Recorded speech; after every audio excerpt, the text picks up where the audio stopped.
Chapter 190. Within a few days, the imperial censors of the imperial censorate began to collectively submit petitions accusing Prime Minister Wu Bowen of treacherously stealing other people's property and murdering the lives of the common people. The court was shocked, but because Wu Bowen was a Northern Qi spy, public opinion was generally inclined towards the Prime Minister's side. However, on the way to the Supreme Court to give her testimony, Lady Wu encountered an assassination attempt. It was unknown whether Lady Wu was lucky or the Prime Minister was unlucky. At the time, the second prince and Crown Prince Jing were wandering the streets and happened to be saved. In this way, the flavor of the matter began to change. It was rumored that deep in the palace, His Majesty the Emperor had asked the Crown Prince and the second prince how they should handle this matter. After a moment of silence, the Crown Prince said that there was insufficient evidence. Furthermore, the Prime Minister had performed meritorious deeds for the country and should not be easily trusted. Although the second prince had saved Lady Wu on the street, he maintained a taciturn attitude like his brother. After all, the Prime Minister was the head of all the officials. No matter how he was dealt with, it would cause a huge uproar. However, when Imperial Prince Jing heard about this from his son, he flew into a rage. It was a rare occasion for him to enter the palace and have a long talk with his brother. However, no one knew exactly what they talked about. That night, the emperor flipped through the memorials of the past decade. He looked at the money in the Ministry of Revenue and the achievements that the Prime Minister had painstakingly made. He was speechless and could only sigh. Shandong Provincial Governor Peng Tingsheng. He passed the provincial examinations 11 years ago. At that time, I had just ascended to the position of Prime Minister, and I felt that this student was very obedient. Prime Minister Lin Ruofu was in his 40s this year, but his complexion was somewhat haggard. But I didn't expect him to be so obedient. You should know that if I didn't ask Peng Tingsheng to do these things, Wu Bowen would already be dead. If I really wanted to vent my anger on his family, it wouldn't be so simple. Perhaps Lord Peng was secretly trying to figure out the Prime Minister's thoughts, so he did such a foolish thing. Lin Ruofu's trusted aide, Yuan Hongdao, frowned slightly. Oh, Lin Ruofu looked at him with a smile that was not a smile. But Peng Tingsheng is not an idiot. If it were not for the Prime Minister's orders, he would not have used his official reputation as a wager. Moreover, who was the one who killed someone on the streets of the capital the day before yesterday? How did the investigation reach the Prime Minister's residence? Yuan Hongdao's expression was somewhat wooden. He gently stroked the long beard on his chin and said, He Zhongwei is a member of the Eastern Palace, but he's just a small pawn. He shouldn't have the courage to do this. There must be someone behind him supporting him.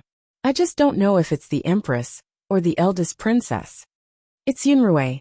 The Prime Minister smiled. Most of her power is in the imperial censorate. This is her way of taking revenge on me. What revenge? Revenge a lot. The Prime Minister sighed. Including Chener's matters. Including my son-in-law's matters. Including the matters between me and her. Actually, Yuan Hongdao hesitated. Speak.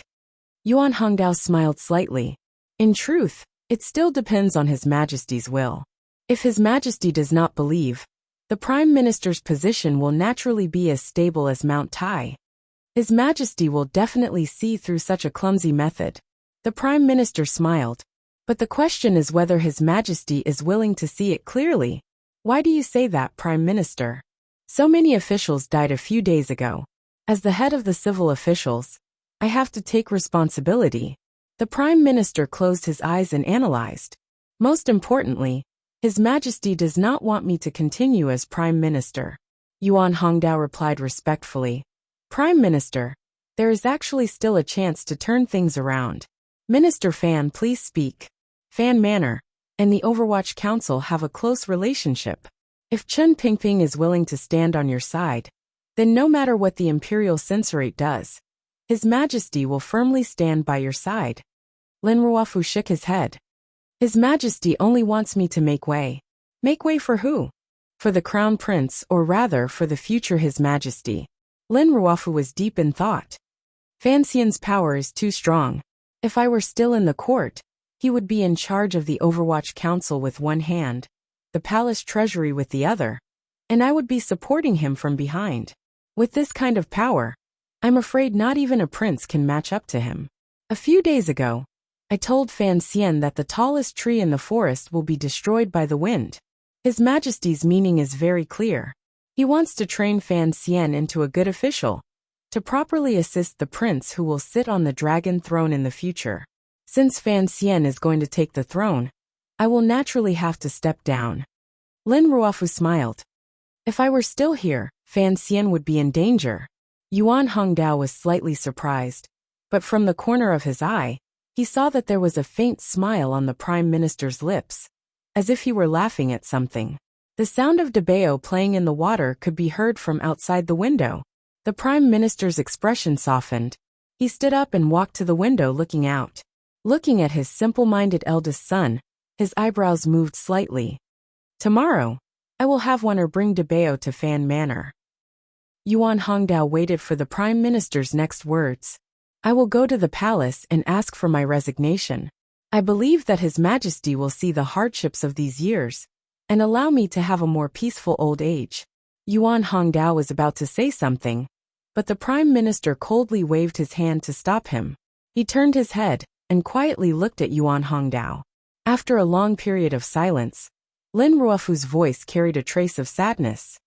You wrote the letter to Peng Tingsheng. The study immediately quieted down. After a long time, Yuan Hongdao replied in a low voice, yes. Even the assassination attempt in the capital was carried out by the guards of the Prime Minister's manor. Why? The Prime Minister frowned, as if he were very distressed. Ever since I became an official, I have only had you as a friend, and I have always treated you with great respect. Why did you endure for so many years, and then suddenly strike? And once you struck, you did not give me any way out. Yuan Hongdao and the Prime Minister had known each other for half of their lives. They could truly be described as lifelong friends. Unexpectedly, it was this person who had arranged so many things and single-handedly pushed the Prime Minister into such an awkward situation. He knew too many of the Prime Minister's manor's secrets, and this time, he had framed Lin Ruofu. Even Lin Ruofu could only back down. He looked at the Prime Minister's aged face and said apologetically, everyone's existence has a purpose and purpose. Old friend, I have hidden in your study for so many years all for today. I promised someone that when he needed you to step down, I would lend him a helping hand. Lin Ruofu looked at this old friend in front of him, and the corners of his lips curled up slightly. Just how many benefits did Yunrui promise you to sell out your friend for glory? Yuan Hongdao shook his head. It's not selling out my friend, and it's not for glory. It's just that His Majesty needs you to retire. The eldest princess also needs you, and the court needs you to leave the capital. As for glory, he smiled bitterly. I originally thought, if you didn't realize what I had done, I would accompany you to your hometown, and we would spend our remaining years together. Lin Ruofu was slightly surprised. He increasingly couldn't tell what this advisor, who had followed him for so many years, was thinking. In the capital shrouded in the darkness of night, Yuan Hongdao, accompanied by his page boy, packed his luggage. With a trace of disappointment and frustration, he turned his head to look at the tightly shut door of the Prime Minister's manor, sighed softly, and got into a carriage. In the carriage, an imperial censor looked at him coldly. Master Yuan, when can you go to the Supreme Court to testify? Yuan Hongdao didn't even look at the middle-aged man. His right hand gently stroked the long beard on his chin. After a while he said lightly, there's no need. The Prime Minister will go to the palace tomorrow to ask for his resignation. His Majesty will stop the investigation of this case. When the imperial censor heard this, he flew into a rage. The evidence is there. His Majesty will certainly put the traitor in prison. If you don't dare to testify in court, you will be implicated. You've followed the traitor for so many years, how can you be clean? Yuan Hongdao looked at him coldly. This advisor, who had always been known for his elegance, now had an incomparably cold and stern gaze. It was like two sharp blades, causing the imperial censor to feel a little afraid. I only listened to orders from Xinyang. Yuan Hongdao looked at the pitiful imperial censor in front of him and said coldly, "Since when was it your turn to order me around?" The imperial censor turned pale with fright. Only now did he understand why the prime minister's trusted scholar would betray him at the most critical moment. It turned out that he was also one of the eldest princess's people. Early in the morning, a carriage rushed out of the western gate as soon as the city gates opened.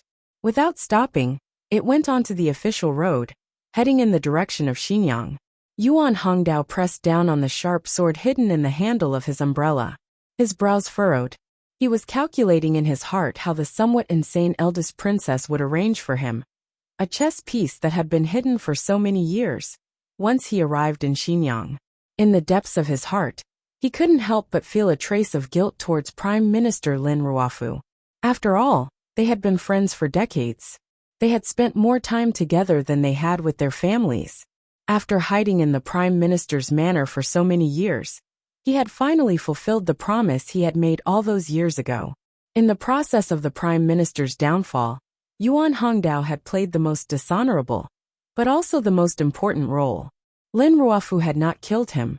This in itself was something that Yuan Hongdao should be grateful for. He had already dismissed his attendant. Other than him, the only other person in the carriage was the coachman in front of him. Yuan Hongdao looked coldly at the coachman as he brandished his whip. He realized that the coachman's wrist was extremely nimble. It was clear that he had extremely high martial arts skills. After a long time, the carriage passed the 18-li relay station and entered a desolate and uninhabited mountain road. At this moment, the carriage slowly came to a stop. The coachman turned his head and looked at Yuan Hongdao with an unusual and extremely sharp gaze. After a moment of silence, the coachman suddenly opened his mouth and said, "The director has ordered me to express my gratitude to you." He paused for a moment, then said in a low voice, "Please allow me to express my personal admiration to you." Yuan Hongdao said with a trace of sadness, "I do not admire myself. Tell me about Xinyang's plans. I believe that after this matter, the eldest princess should believe me." He was a spy that had been planted by the Prime Minister's side many years ago. Chapter 191. Everything is for the Qing Kingdom. Everything for Qing Kingdom? Yuan Hongdao sat in the carriage, heading toward the eldest princess fief of Xinyang. In his heart, he felt the absurdity of the words he had kept in the depths of his heart for so many years. Many years ago, when the eldest princess began to like the Prime Minister, Yuan Hongdao, as one of the first secret members of the Second Bureau of the Overwatch Council, accepted Chen Pingping's arrangements. He had a new identity and a new life. Gradually, he became good friends with Lin Ruofu, who at the time was not very prominent. At that time, it was just a chance encounter between two scholars. Back then, Lin Ruofu had been high-spirited and vigorous, while Yuan Hongdao had been steady and honest. After experiencing all sorts of coincidences arranged by the council, they had finally become so-called close friends. As the years passed, Lin Ruofu, with the support of the eldest princess, had a smooth journey in the officialdom. Yuan Hongdao, on the other hand, was willing to stay by Lin Ruofu's side as an informant. Even when Lin Ruofu hinted countless times that he could make Yuan Hongdao an official, he only smiled faintly and refused. Because of this, Lin Ruofu regarded him as the only true friend in his life. It was just that the Prime Minister didn't expect this friend of his to be carrying another mission from the very beginning. Yuan Hongdao had actually gradually adapted to this kind of life, because the council had never given him any missions, and the few people who knew his identity had always kept their distance.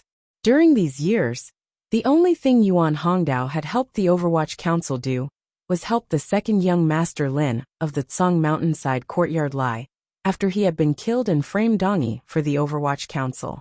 Lin Ruofu believed him, because he was the one who said it.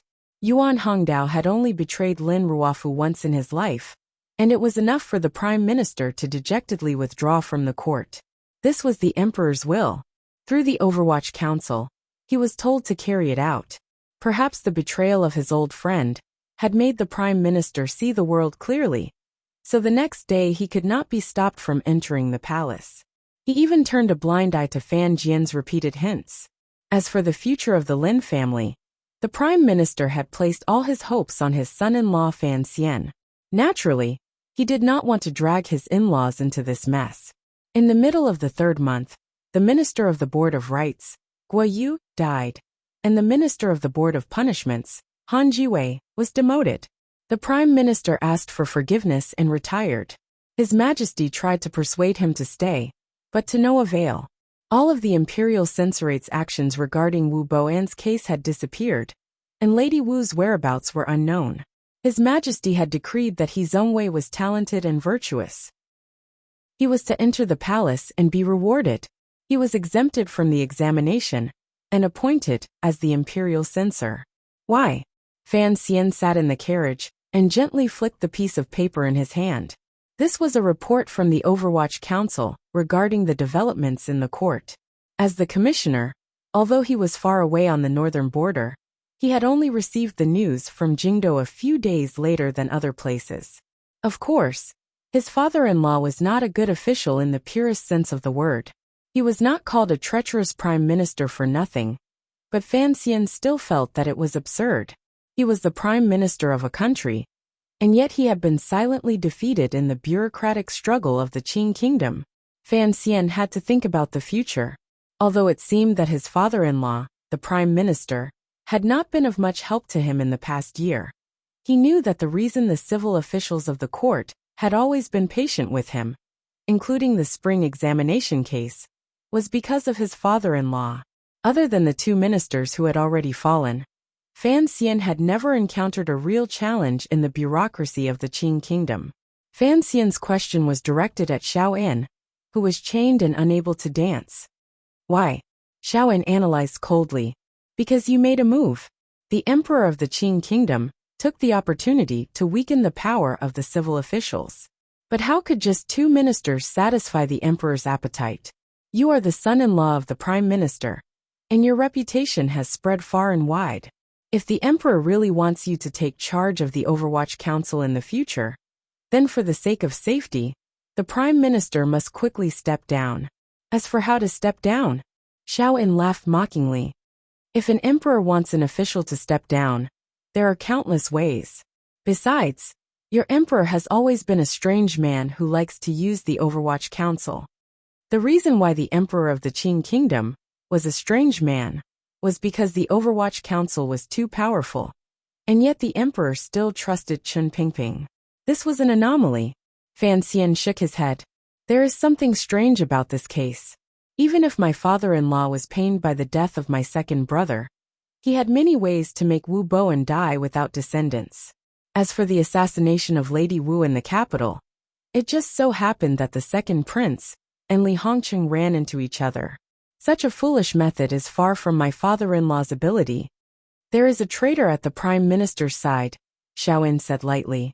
As for whether it is the eldest princess's people or your emperor's people, in truth, it makes no difference. Fan Xian wasn't sure. To be able to force my father-in-law to step down, there must be concrete evidence. My father-in-law is a cautious man. How could he allow a spy from a hostile power to come into contact with such important matters? He had no idea that the one who had betrayed his father-in-law was that Mr. Yuan Hongdao, and he had no idea that the Overwatch Council was behind this.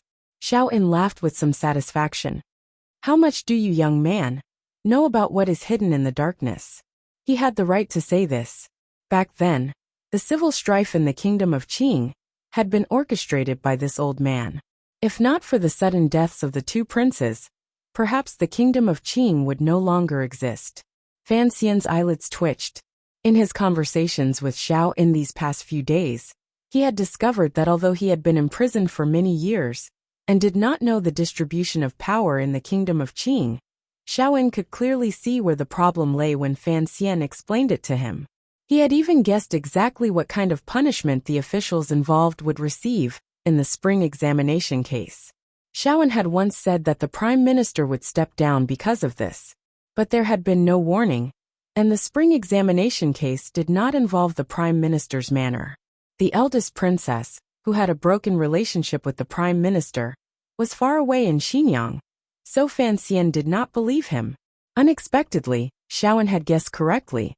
Fan Xian couldn't help but be shocked at the old man's vicious insight. Only now did he realize that his reputation was well-deserved. Fan Xian sighed. Looking at the old man, he suddenly said, "I'm more and more curious. Why didn't the Overwatch Council kill you immediately after they caught you?" "Because I have a lot of useful things in my head." "Then at least they could have been more ruthless," said Fan Xian. "Like cutting off your 5 limbs." "What do you mean by 5 limbs?" Xiaoan was a little curious. "Everything has a bottom line. When things exceed the bottom line I can endure. I think, at least I still have the ability to kill myself. But you are not willing to pay that price." Fan Xian raised his eyebrows in thought. This was indeed the case. He got up and saluted him, then got out of the carriage. He stood next to the carriage, looking at the fresh reeds floating by the lake in the distance. He vaguely understood the emperor's true meaning. The court needed new blood. As the saying goes, flowing water never rots. The prime minister had been in his position for too long. Fan Xian's sudden rise in the capital made the matter of the prime minister's removal even more urgent. There was no noble in the palace who would allow the prime minister, the head of all officials, to have a son-in-law in charge of the Overwatch Council. If the emperor really wanted to put Fan Xian in an important position in the coming year, then the prime minister had to leave. Otherwise, Fan Xian would be suppressed. But Fan Xian knew that the unfamiliar emperor would not truly suppress him. If Fan Xian was the wave at the back, then the prime minister was the powerless spray at the front. He had to bid farewell to the stage of history and make room for himself. This was a very normal process in officialdom. Seeing that the prime minister had left in a carefree manner, it seemed that he had long since anticipated the end of the story. But Fan Xian thought of Wan who had stayed behind in the capital, and of that silly Debao whom he had somehow gotten along with. He still felt a little worried, and a faint worry crept into his brow. "I hope father and Chen Pingping can protect the rest of the Lin family." He frowned as he looked at the yellow reeds. Why did they refuse to turn green? His heart suddenly thumped, and he began to think about the role of the Overwatch Council in this matter. Inexplicably, Fan Xian felt a trace of anger. As the commissioner of the Overwatch Council, he did not believe that the council did not know of the emperor's intentions. And then he thought of the poison in Sea Lily's body, and he suddenly felt a little cold. Chen Pingping was only constantly removing obstacles in Fan Xian's way, even if they were Fan Xian's family. This method of removal was unusually cold, unusually heartless, and did not even consider Fan Xian's feelings. In the afternoon, after many days of travel, the diplomatic mission finally approached the Great Lake at the border between the two countries. The Great Lake had no name. It was simply called the Great Lake, because it was exceptionally large. Fan Xian looked at the rolling blue waves in front of him, and as the cool breeze blew across the surface of the lake, he became much more clear-headed. A bright and beautiful smile once again appeared on his face. Although the diplomatic mission's convoy had already arrived at the Great Lake, it would still take several days to circle around the lake and truly enter the borders of northern Qi. Fan Xian knew that if Xiaoan was truly going to make a move, it would probably be in the next few days. In the distance, there were water birds flying leisurely close to the surface of the lake, their long beaks gliding through the water. When they encountered a fish, they nimbly closed their beaks and flew to the lakeshore. Then, using their slender claws, they would step on the fish, raise their necks to the sky, and swallow them with a gulp. It looked incredibly relaxed and carefree. Fan Xian's heart suddenly skipped a beat, and he strode toward the carriage that he had not visited in many days. Lifting the curtain and entering, he looked at Sea Lily, who had a slightly stunned expression on her face, and smiled. Chapter 192. Do you want to live on? Sea Lily was startled. She looked at Fan Xian, who she hadn't seen for many days, and didn't know what to think. Hearing this abrupt question, she felt even more baffled. She smiled slightly. Even ants are greedy for life, not to mention a slave. Fan Xian didn't like hearing her call herself a slave, but she insisted on calling herself a slave. She was still a young girl. After all, she wasn't a truly ruthless spy. The carriage moved forward again. With a slight jolt, he was sitting next to Sea Lily. Sea Lily moved to the side imperceptibly, as if to keep some distance from him. Fan Xian frowned. There's poison in your body. I believe you don't know this. Sea Lily's clear eyes stared into Fan Xian's. After a long silence, she faintly said, Is it true? You don't seem very surprised. I got out of prison alive this time. What could I be surprised about? Sea Lily sighed with a hint of self-mockery. It was a very seductive sigh. Sir Fan Jr. is skilled in using poison. Since you say there's poison in my body, it must be true. The Overwatch Council of the Kingdom of Qing always has a way to control me. I guessed this a long time ago. Fan Xian looked at the beautiful face of this woman and didn't speak for a long time. Since entering the capital, when it came to beauty, none of the women he had seen could compare to Sea Lily. This is not a way to control you, Fan Xian explained with a smile. It's a way to deal with the Emperor of Northern Qi. Sea Lily could no longer pretend to be calm. She covered her mouth in shock. After a long moment, she anxiously said, What do you mean?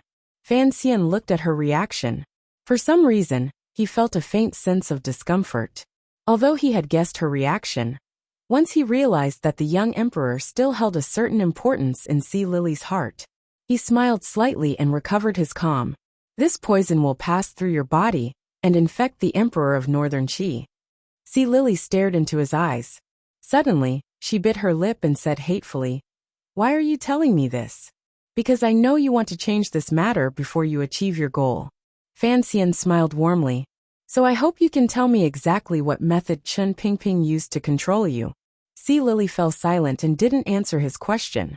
Instead, she smiled like a flower and said, Fine, fine.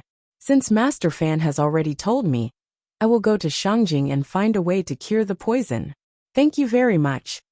Fan Xian smiled mockingly. Although this poison is not strong, other than me, probably only the royal physicians in the palace have the means to cure it.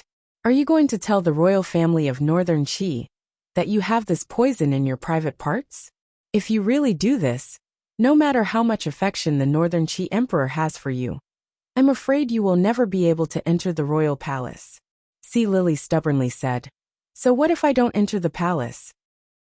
The worst that can happen is that the House of Red Sleeves plan of the Overwatch Council goes bankrupt. What does that have to do with me?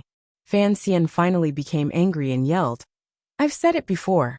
I don't like the word servant. For some reason, the rims of Sea Lily's eyes reddened. She looked at Fan Xian and gritted her teeth. But in your heart, am I not inferior to even a servant? Fan Xian looked at the beautiful face of the red-haired woman, and his brows furrowed even tighter.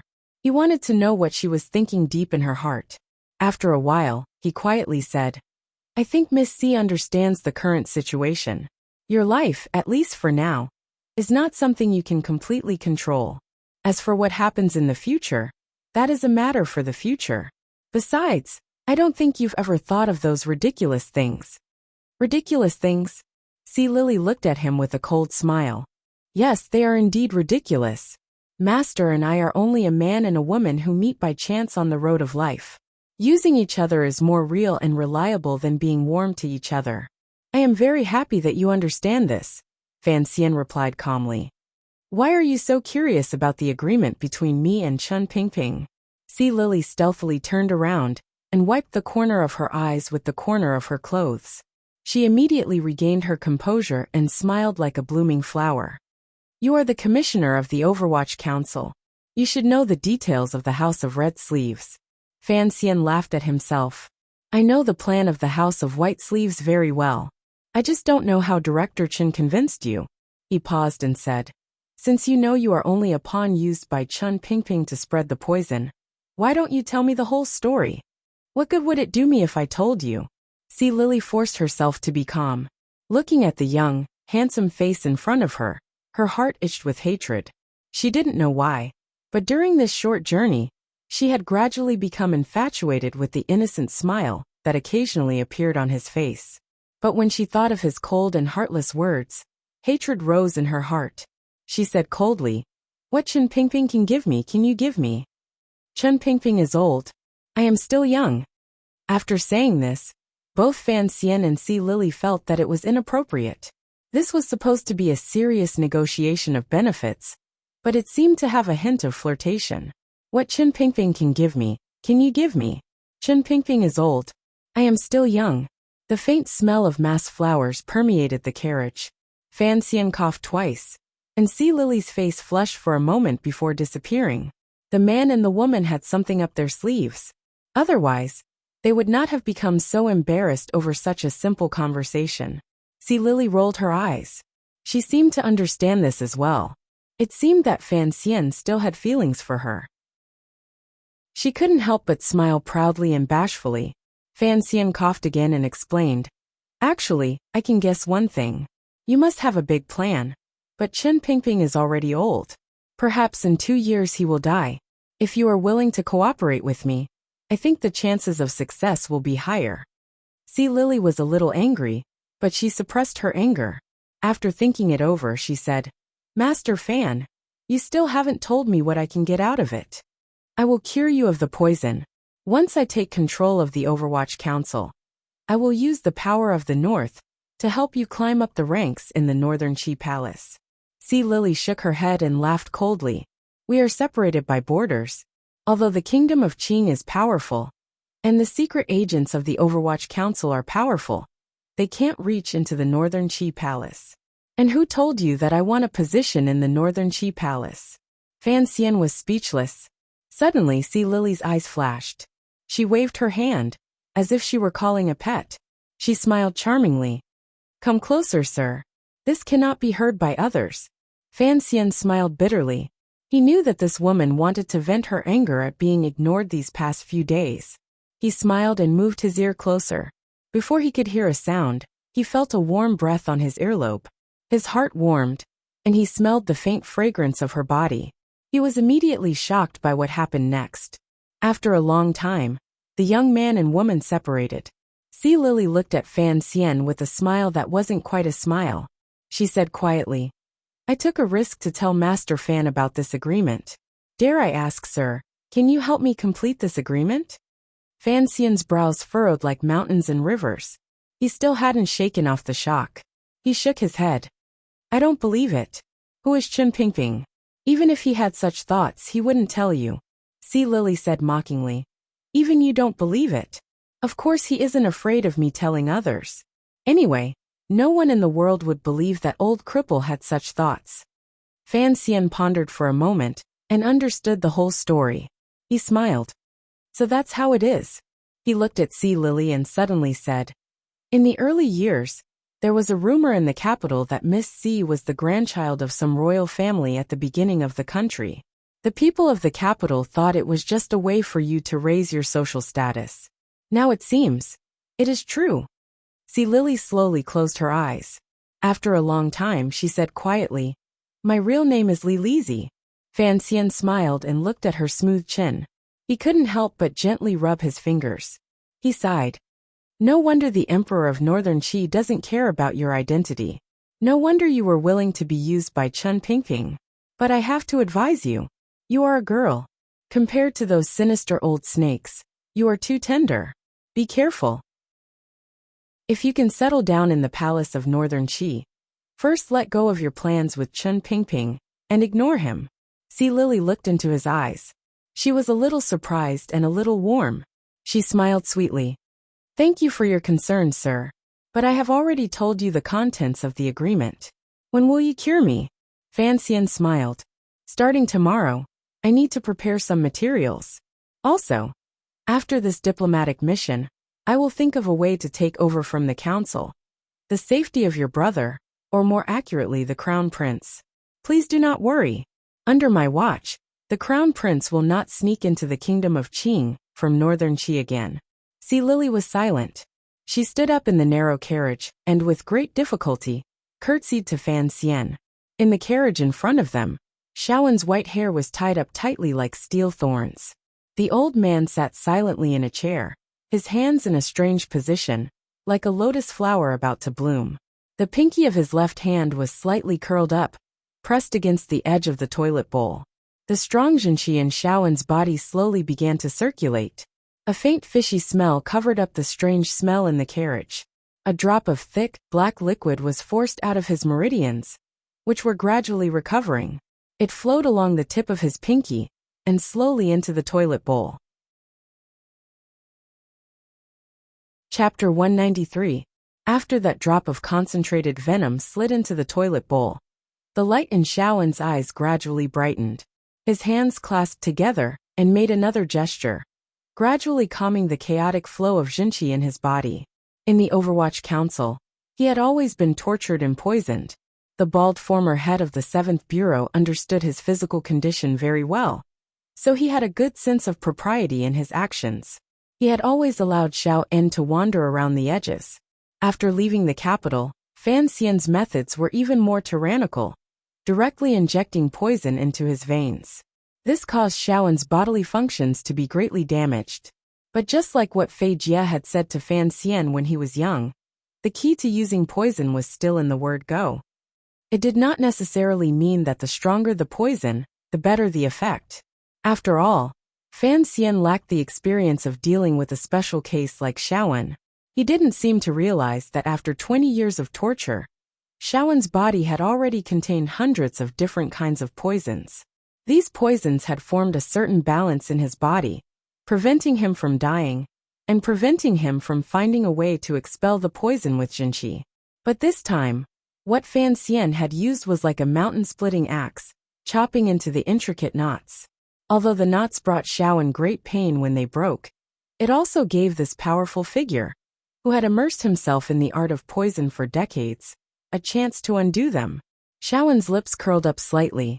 His dry lips, set off by his snow-like hair, looked very frightening. Suddenly, the cold light in his eyes faded, and his whole body slumped. He immediately seemed much older, but his body still exuded the smell of an old man. The carriages slowly came to a stop, and began to look for a suitable place to set up camp by the lake. The Black Knights in the distance swept past the diplomatic mission like a cold wind, sweeping forward, and then returning to their ranks. Wang Qinian took out a key from outside, and opened the well-sealed iron gate. He walked in with a respectful expression, helped Xiaowen eat some food and water, and carefully helped him tidy up his face with a wet towel.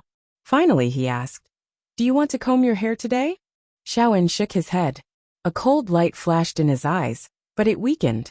In a slightly hoarse voice he asked, "When will Master Fan be coming today?" He was asking about Fan Xian's daily injections of poison. Wang Qinian smiled slightly and replied, "We are not far from the border. What Sir Fan Jr. means is that Sir Xiao can be spared from daily suffering." Xiaowen's face did not show the slightest hint of joy. He simply closed his eyes and asked, "I hear that Master Fan will be in charge of the kingdom of Qing's palace treasury next year?" Wang Qinian thought it was Fan Xian who had told him, so he didn't mind. He smiled and said, "Yes, that's the richest place in the world." "Are they richer than the Yi family?" Xiaowen's lips curled into a contemptuous smile. Wang Qinian was startled, and immediately thought of this unfamiliar name. He smiled and said, "The Yi clan has long since dispersed." "What?" Xiaowen seemed to have thought of something. There was a look of shock in his eyes, but he quickly hid it. Seeing that he didn't have anything else to say, Wang Qinian secretly let out a sigh of relief. He took out the toilet bowl from under the chair and got off the carriage. Wang Qinian covered his nose and carried the toilet bowl to the camp on the other side of the carriages. When he reached the centermost tent, he put the toilet bowl down and grumbled, "Such an old man, and yet he still poops so much all day long. After being locked up for 20 years, his body can still recover so quickly. I'm beginning to wonder if this old man is even human." Fan Xian smiled and turned around. He walked to Wang Qinian's side and opened the lid of the toilet bowl. He frowned slightly and said, "It stinks. This move really stinks." In the magnificent palace in Xinyang, the white curtains swayed in the gentle spring breeze. In the early spring weather, the Li Palace was unexpectedly cold. The palace was filled with winter plum blossoms, very similar to the Guangxin Palace in the imperial palace of the capital. Behind the white curtains, a gentle and timid woman reclined on a low couch smiled sweetly as she looked at her trusted aide, who was currently placing a chess piece. This trusted aide's surname was Huang Yi. His name was ordinary, but he was a very scheming person. Hearing the eldest princess's words, he calmly smiled and said, In front of the eldest princess, even the world's top players can only play lousy chess pieces. Not necessarily. Eldest Princess Li Yunrui's delicate and pretty face floated before her eyes, and she laughed for no reason. That child is a clever person. Don't think that the reason he is so successful is entirely because Fan Jian is close to my brother the emperor. I still don't understand. Why does Chen Pingping like my good son-in-law so much? Huang Yi shook his head and reached out to pat his thigh. There's no way to explain it. If I insist on an explanation, I can only guess that His Majesty likes Fan Xian.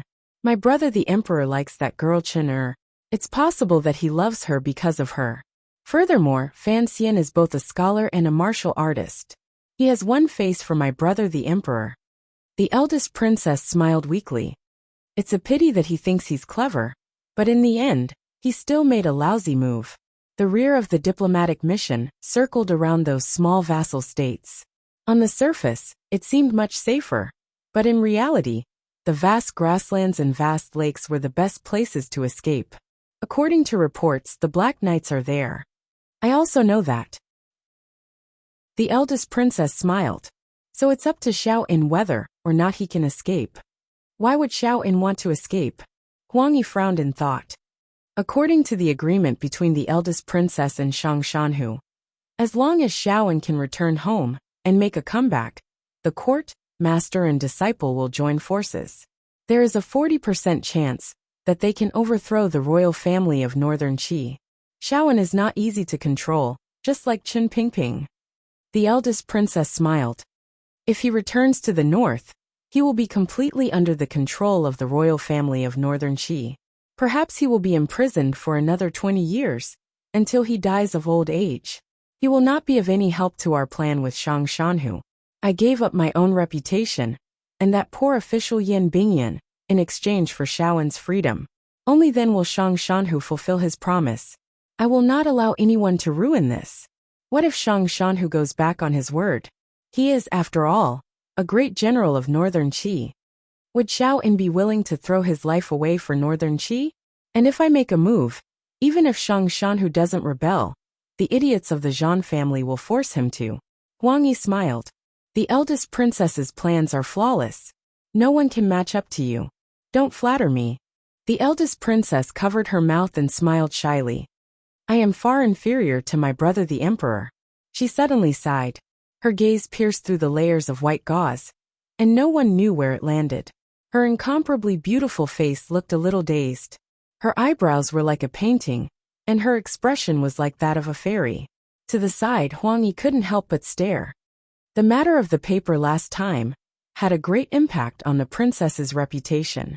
After a long time, Huang Yi finally broke away from that beautiful image. In a low voice he said, "It's a pity that we haven't been able to find out. But according to the news from the Yi family of the capital's garrison, the matter of the assassins in Guangxin Palace should have something to do with the Overwatch Council." The eldest princess continued to stare blankly at the sky, as if she hadn't heard what he said. After a while, she opened her soft lips and said, "Don't worry about these small matters. What we need to do now is to completely pull Shang Shanhu onto our boat." After a moment of silence, Huang Yi suddenly revealed a glimmer of anger. "In my eyes, this is not a small matter. The princess plans day and night for the court. Last year's Newlan Street incident. The ignorant people and evil officials only thought that the eldest princess wanted to kill Master Fan and take back the palace treasury. How could they know that the princess wanted to find an opportunity for the emperor to send troops north? The court gained a great deal of territory from this matter. But who would remember that this matter had anything to do with you?"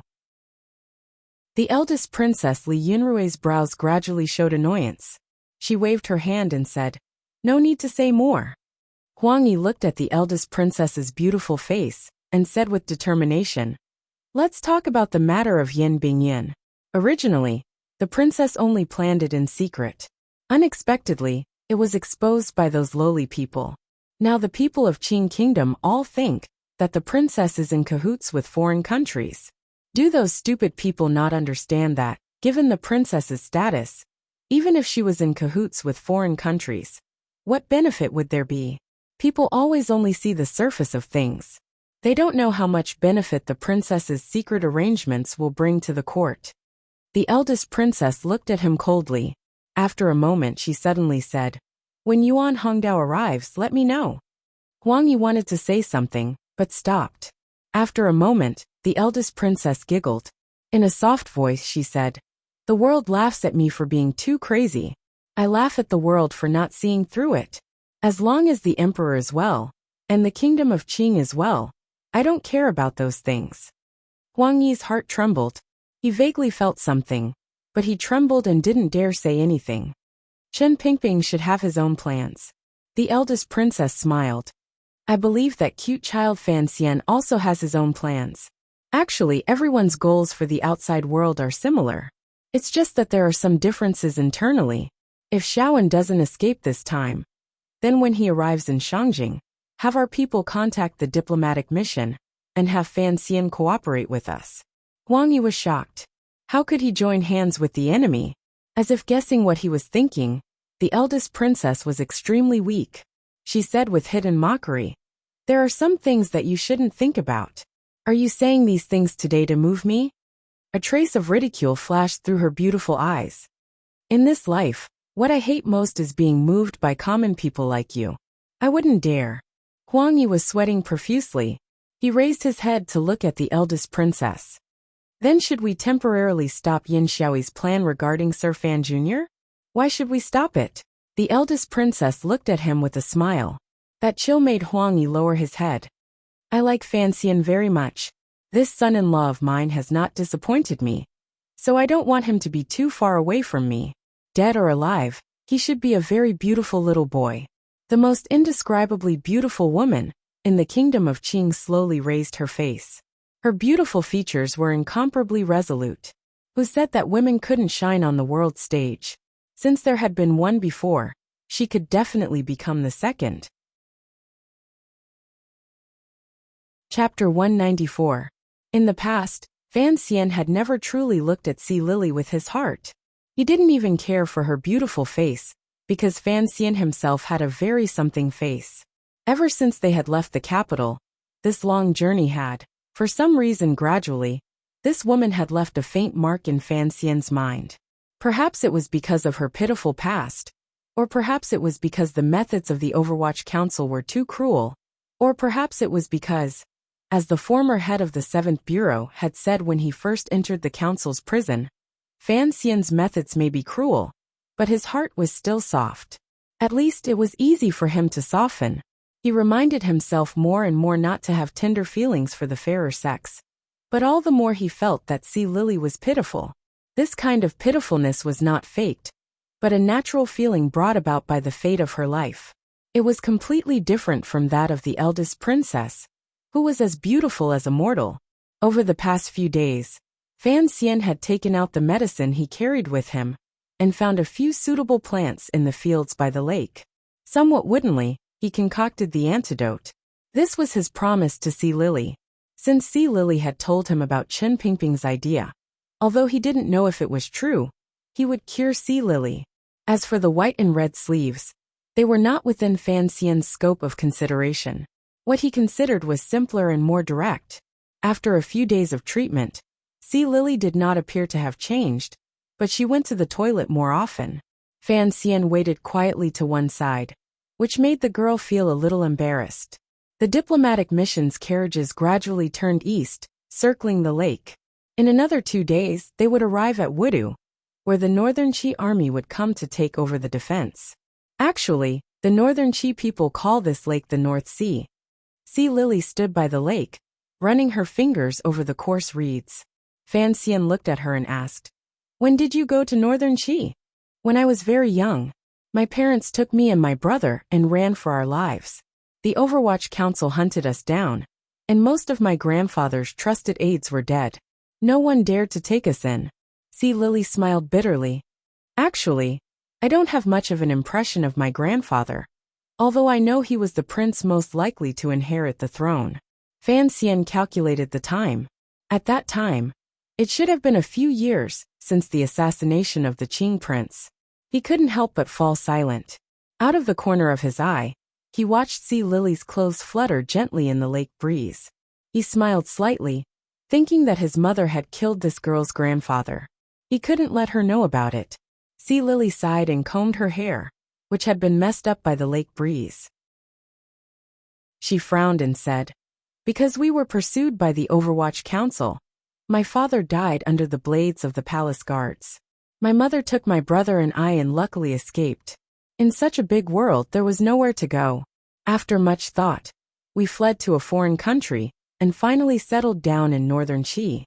Fan Xian furrowed his brows slightly. His family had been destroyed, his father had died a tragic death, and he had left home. It was indeed a difficult life. Sea Lily looked at the mist rising from the surface of the lake and sighed. Unfortunately, peaceful days cannot last. Somehow, the royal family of Northern Qi found out who we were, and so they brought us to Shangjing. Fan Xian furrowed his brows again and said, "They definitely don't have good intentions." Sea Lily turned her head and looked at him with a smile. "Do you have good intentions? Or do you think the Emperor of Qing and the court of Qing have good intentions towards our family?" Fan Xian was speechless for a moment. He laughed self-mockingly. "After all, it is an enemy country. Before my father died, he said the same thing." Sea Lily seemed to have thought of something. She slowly closed her eyes, her long eyelashes gently trembling. "Later, my mother also died of illness, leaving me and my brother alone. Since the royal family of Northern Qi wanted to use our past, they naturally wanted to control us. So we grew up in the royal palace of Northern Qi. It was at that time that you met the Emperor of Northern Qi." Fan Xian walked to her side and tightened the cloak around her. "Come to think of it, you and the young emperor were childhood sweethearts." Sea Lily smiled. "His surname was Zhan. At the time, he didn't look like an emperor at all. He was about the same age as me. But he was like my brother, fooling around in the palace every day. Then why did you later willingly become a spy for Northern Qi and hide in the capital of Qing?" This was something Fan Xian was very interested in. "The Emperor of Northern Qi wanted to marry me." Sea Lily turned around and looked at Fan Xian with a smile that wasn't quite a smile. "And I have a family feud with the current royal family of Qing, so I wanted to return home. This reason is very sufficient." Fan Xian shook his head. "This reason is not sufficient." Sea Lily smiled. "The main thing is that the Empress Dowager did not allow me to marry the Emperor, so she allowed me to return home. She had the spies of Northern Qi cooperate with me to build a stronghold on the Lujing River in the capital." Fan Xian thought of something and stopped himself from speaking. Sea Lily guessed what he was thinking. Her eyes flickered, revealing a hint of charm. She explained softly, "Si Ling and my companions are all aces of Northern Qi, and some are experts at using knockout drugs. Naturally, those who enter the curtains cannot touch my body. There are others who can take their place." Fan Xian raised his eyebrows, and a look of indifference appeared on his handsome face. He smiled. "Why bother explaining this to me? Don't you want to hear it?" Sea Lily was a woman after all, and had a crystal-clear heart. She had long since seen through Fan Xian's little thoughts, so she did not get angry. On the contrary, she asked him gently. Fan Xian smiled and quietly said, "At least that night, you did not knock me out. If I'd known earlier that you were Fei Jie's student, I would have stayed far, far away from you. That way, I wouldn't have to be drugged by your drugs." Sea Lily glared at him, her eyes flirtatious and rippling. Fan Xian felt a little uncomfortable being stared at. He chuckled and looked back into the girl's eyes. "Then when you woke up that day and realized you had been knocked out, would you have been afraid? Would you have thought about how carelessly you had lost your womanhood, and felt that it was not worth it?" The wind by the lake did not have much of the warmth of early spring. On the contrary, it was somewhat chilly, and it blew the reeds, which had not the slightest hint of green. The wind blew on Sea Lily's face, and she felt that the heat on her face had subsided. She did not know that there were still 2 patches of red on her face, revealing her shyness. After a while, Sea Lily gently bit her lower lip. "After I woke up that day, of course, I felt a hidden bitterness, but I thought." She bravely raised her head and looked at Fan Xian's extremely handsome face. She smiled. "I thought that it was my first night with a pretty boy like you, and it was worth it." Fan Xian had not expected Sea Lily to speak so boldly and so bitterly. For a moment he did not know how to respond. After a while he mumbled this, what? Sea Lily seemed to smile, and her eyes softened as she looked at Fan Xian. I have always felt that since you are a descendant of the royal family of the kingdom of Qing, it is indeed somewhat dangerous for you to hang around on the pleasure boats every day. What if the other party was not me, but a pervert who used knockout drugs? Fan Xian coughed. For some reason, he was now somewhat concerned about Sea Lily's difficult and dangerous situation. Sea Lily's expression was somewhat sluggish. I have never thought of myself as a descendant of the royal family, she said quietly. I am just a pitiful woman who bears a blood feud, but has no idea how to exact revenge. Please do not misunderstand, Master Fan. That night, the diplomatic mission's entourage set up camp on high ground by the lake. The carriages were arranged in a semicircle around the perimeter, and the lights of the tents in the middle had long since been extinguished. Sea Lily's residence was next to Fan Xian's. Perhaps the conversation during the day had worn too much out of the minds of this strange young couple, but they did not climb over the wall. There were no rags, and no erotic stories in the dark of the night. Everything was very quiet. In the distance, the black knights could be faintly seen on the slope, and around the camp, there were tiger guards and secret agents of the Overwatch Council patrolling. The white moonlight shone on every corner of the earth.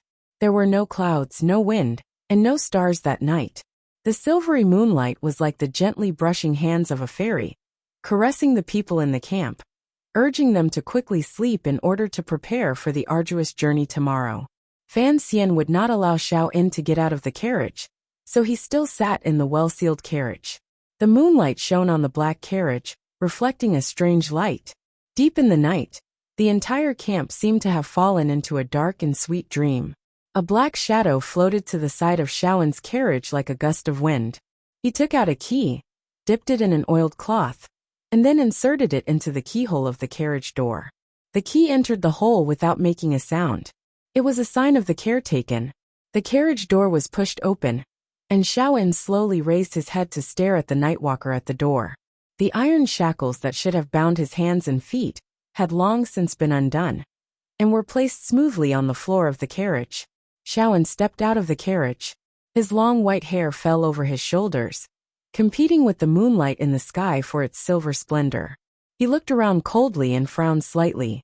He knew that something was very wrong, but there was no time to think about it. The old man glanced at Fan Xian's camp, and like a black shadow, he disappeared into the night by the lake. Fan Xian should have been asleep long ago, but now his eyes were open. He sat on a chair in the tent, and his fingers gently played with a teacup. The teacup contained an extremely light amount of knockout drug. The seeds of hibiscus tea were mixed with the tea's flavor, making it extremely difficult to taste. Sensing the slight change in the atmosphere outside, he began to count. 1, 2, 3, 4. Chapter 195. When he counted to 30, Fan Xian lifted the curtain and walked out of his residence. He looked coldly at the black carriage. There seemed to be nothing out of the ordinary about it. Even the secret mark Wang Qinian had placed in front of the carriage door had not been moved. His opponent was indeed an expert. At that moment, there was a sudden shuddering sound throughout the camp. Other than the members of the diplomatic mission who had been drugged, the trusted aides of the Qinian unit, who had been notified by Fan Xian, all stood behind him. Behind him came the sound of heavy breathing, and the sound of something digging the ground. It was the sound of 3 black dogs. Their mouths were covered with leather, so they couldn't make any noise. Fan Xian scratched his itchy hair and waved his hand. Open the door and release the dogs.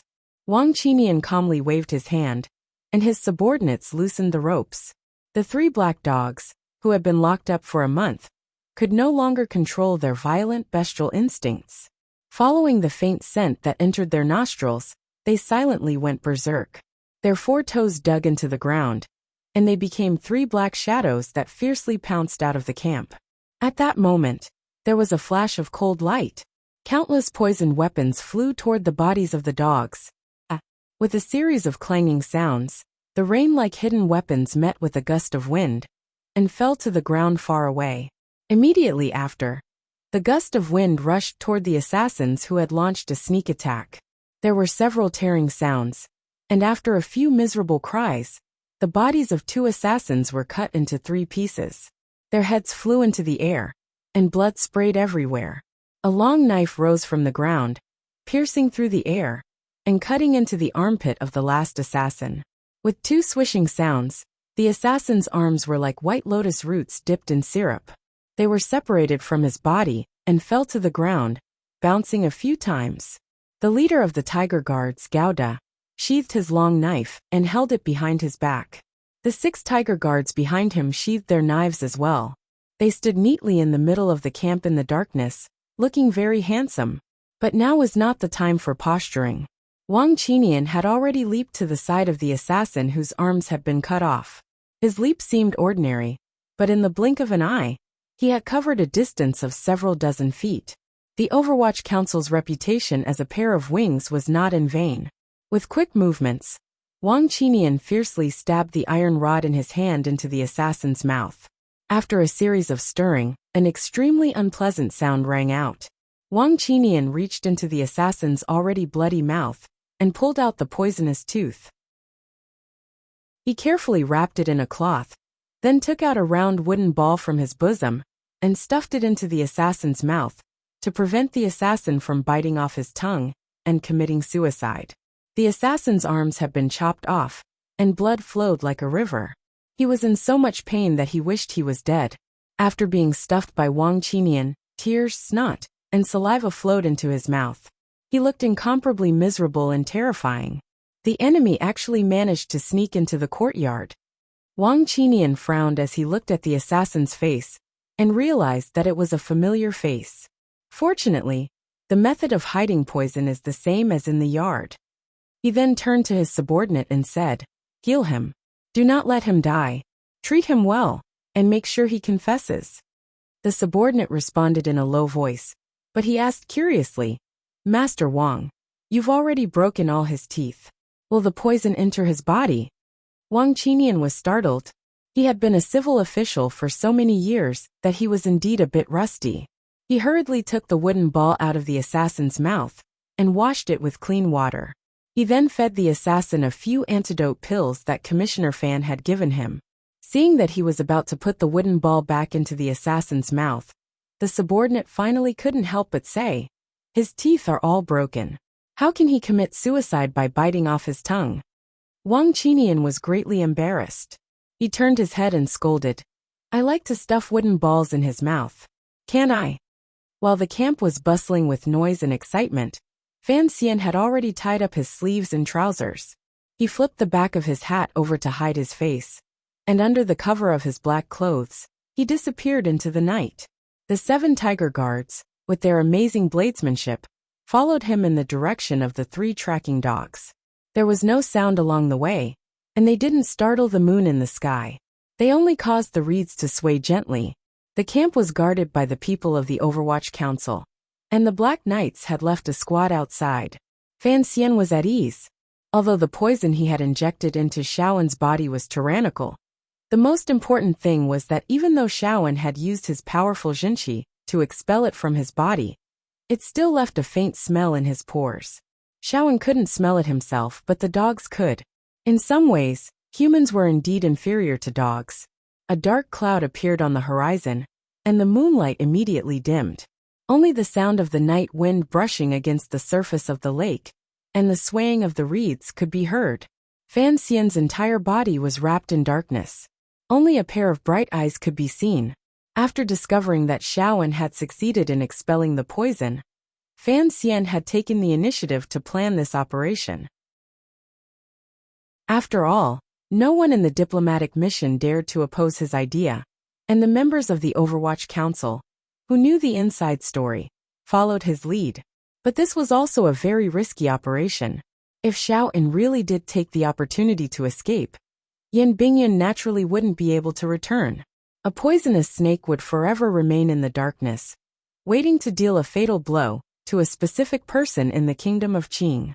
No matter what, Fan Xian couldn't bear such a great loss.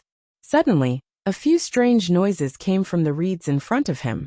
Fan Xian twitched his nose. Through the special cloth, he could still smell the faint scent of blood. The 3 ferocious black dogs seemed to be dead. The fact that Xiao-En was able to kill the 3 ferocious dogs in the blink of an eye meant that he had recovered a lot of his bodily functions. Fan Xian quietly stood on the slightly damp muddy ground, separated by the heavy curtain of reeds. He narrowed his eyes and looked ahead, calculating the distance between him and Xiao-En. He clenched his right hand and raised it. The 7 tiger guards behind him immediately understood their young master's intentions.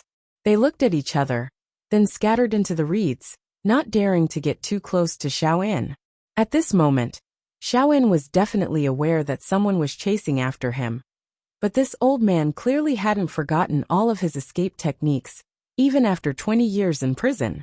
Relying on the cover of the night, the cover of the reeds, and the blowing of the lake breeze, he silently fled towards the northeastern border.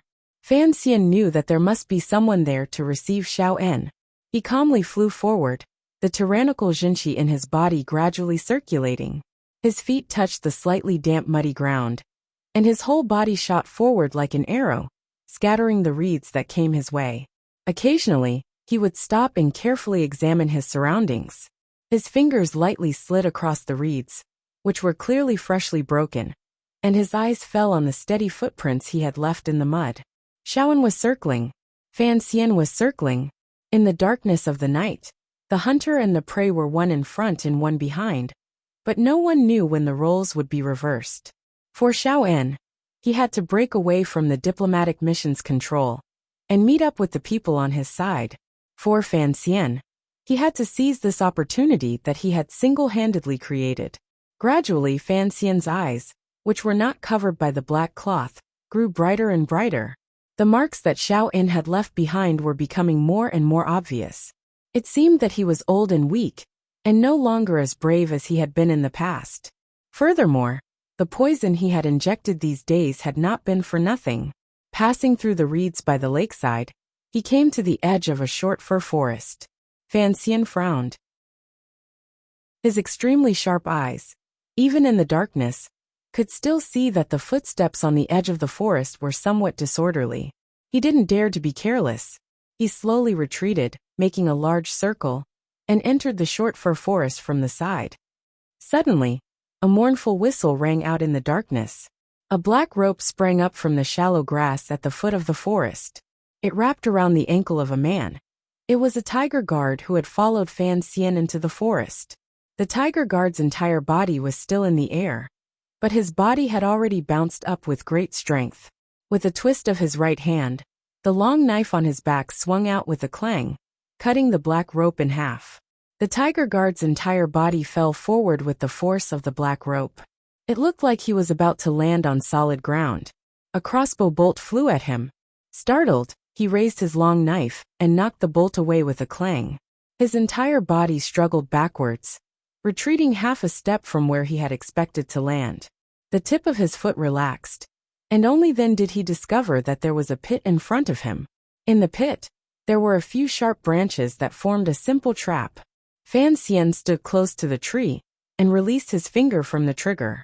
Watching the tiger guard once again disappear into the darkness, he let out a sigh of relief. From within the forest came the cry of 2 owls. It was very unpleasant and ear-piercing. There was a slight movement on one of the branches, and the knife flashes in all directions suddenly broke free from the silence. They transformed into 7 streaks of snow-like beauty, cutting through all the space in that area. Countless chunks of blood splattered in the center of the forest. With a swish, the leader of the tiger guards, Gouda, carried his knife behind his back. He waved a torch and illuminated the dead man's face. He shook his head. Clearly the dead man was not Xiao-En. The torch was extinguished again, and the 7 tiger guards appeared. In a semicircle formation, they searched the depths of the short forest. Fan Xian disappeared into the darkness, moving slowly along the trees. He hadn't expected Xiao-En to take the man who had opened the car door with him. This realization made him feel a little strange, but he knew that Xiao-En was still in the forest, because the poison he had ingested these past few days was still emitting a faint smell. The moon slowly floated out from the clouds, and the forest was bathed in silver light. Fan Xian pressed his palm lightly against a tree, feeling the slight tremors coming from all directions. His heart was filled with the confidence to kill his opponent. Shaowen was in this forest. Chapter 196. Shaowen could not hide far. 20 years in prison had taken a toll on him that was difficult to repair. And these days, he had to fight Fan Xian's powerful poison. With great difficulty, he had reopened his meridians, but he found that after a tense escape, he had turned back to kill the 3 hounds that refused to let him go. He had wasted some of his strength. He clung tightly to the branch, his chest heaving up and down. His breathing was a little rushed, and he couldn't help but laugh at himself. When people get old, they become useless. The moonlight shone into the forest, and he could clearly see the 7 powerful figures with long swords on their backs. They were using a very cautious method to force their way toward his hiding place. Shaowen was actually a little shocked. Since leaving prison, this was the first time he had seen the tiger guards of the diplomatic mission. He didn't know when the kingdom of Qing had acquired such a powerful force outside of the 6th Bureau of the Overwatch Council. But he was more worried about the young man called Fan Xian. Shaowen knew long ago that his opponent was determined to kill him, and so he had deliberately revealed an opening. Over the mountain next to the forest was Wudu. Shaowen's most secretive disciple had sent out a reinforcement team, waiting for him on the other side of the national border. A cold light flashed in Shaowen's eyes, and he decided to take a gamble. It had been 4 hours since he had escaped from the diplomatic mission's camp, and the pursuit and counter-pursuit had also been silent and austere for 4 hours. In the distance, the eastern horizon was already faintly white, and the milky white fog that was unique to the side of the Great Lake had begun to rise from the short fir forest. The fog gradually filled the forest, and this was Shaowen's chance. He slid down the branch without a sound, and his whole body lay flat on the muddy ground. Like a mudfish, he bravely moved in the opposite direction, in which the 7 tiger guards were searching. As he crawled along the muddy ground, Shaowen gradually found that familiar feeling. It was the same feeling he had many years ago, when he was a little secret agent of Northern Wei, when he had risked his life. The old man suppressed his heavy breathing to the extreme, and the pure Jinqi in his body supported his somewhat weak energy. Under the cover of the fog, he was about to brush past the 7 powerful tiger guards. Although he was a little disheveled, and had somewhat lost the grace of a genius of a generation, as long as he could break through this forest and return to the north, everything seemed to be a piece of cake. Thud, thud, thud. 3 snake-like crossbow bolts shot toward Sean's body like lightning, as if they had eyes of their own. Sean's body seemed to have some sort of sensing ability. Before the crossbow bolt reached his body, he had already shifted a few inches to the left to avoid the misfortune of being impaled. But in this way, his whereabouts had already been exposed. The 7 snow-like and bloodthirsty long sabers turned into a terrifying net that directly covered the sky above him. With a muffled groan, Sean had already disappeared from where he stood. The true battle prowess of a powerhouse of a generation had finally erupted at this moment.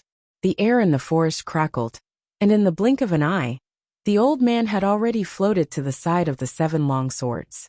His body leaned forward, and his momentum actually dispersed the thick fog at the end of the night. He slapped his palms on the long swords. The 2 tiger guards let out muffled groans as they were sent flying by Shaowen's palms. Their bodies smashed into the trees, snapping 2 small trees in the middle. Gao De let out a wild roar, and gripped the hilt of the long swords with both hands. He slashed down at the ghost-like figure with a head full of white hair. This saber whistled through the air, but Sean's face was expressionless. The pair of eyes hidden in his white hair shone with a faint light. His palms came together, and his body disappeared into the fog, dodging Gao Da's unstoppable saber. He struck out with his palms, and the strong wind caused Gao Da to dodge for an instant. In an instant, the remaining 4 tiger guards' longswords arrived like snow, enveloping Sean's entire body. Sean let out a shrill howl. His feet pushed off the ground, and rotten mud flew everywhere. His 10 fingers shot out, and countless needle-shaped wooden sticks shot out in all directions. The 4 tiger guards heard the whooshing sound of the wind. They gripped their longswords with both hands to protect their entire bodies. The hilts of their swords were in front of their faces, afraid that these unknown hidden weapons would stab into their eyes. Even so, they still felt a sudden prickling pain on their bodies, and their hands were covered in thin wooden threads. Gao De struck again, and the strong wind from the blade blew away the wooden spikes. He gripped his long sword with both hands and raised his head. He saw that Shan's body had already become a faint shadow, piercing through the thick fog and reaching the top of the trees.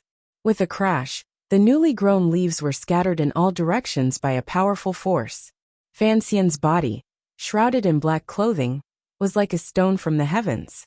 He soared through the air and smashed into Xiao-en, who had risen to the highest point. His Jinqi was almost exhausted, and he was reaching out to grab a tree branch. He had been hiding to one side. The 3 crossbow bolts from before had been fired by him. With great difficulty, he had found such a good opportunity. How could he let it go?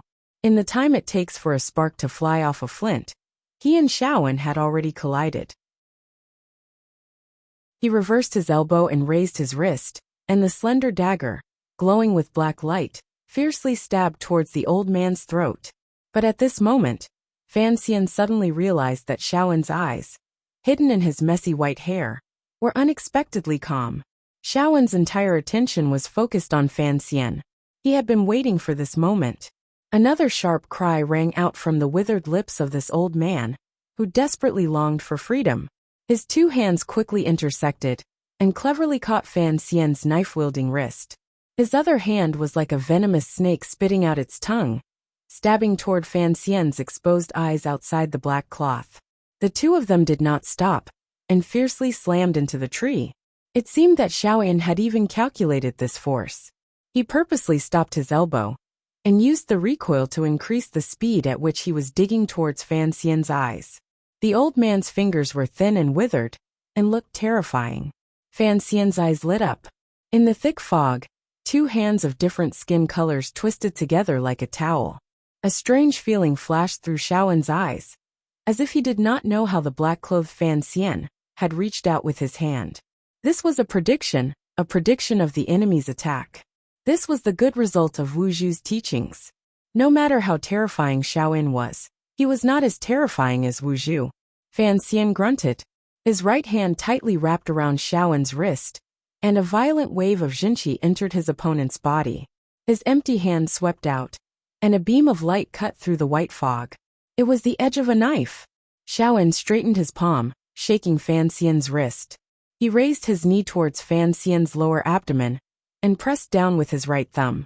A faint black light shone from his fingernails, and it narrowly missed Fan Xian's neck.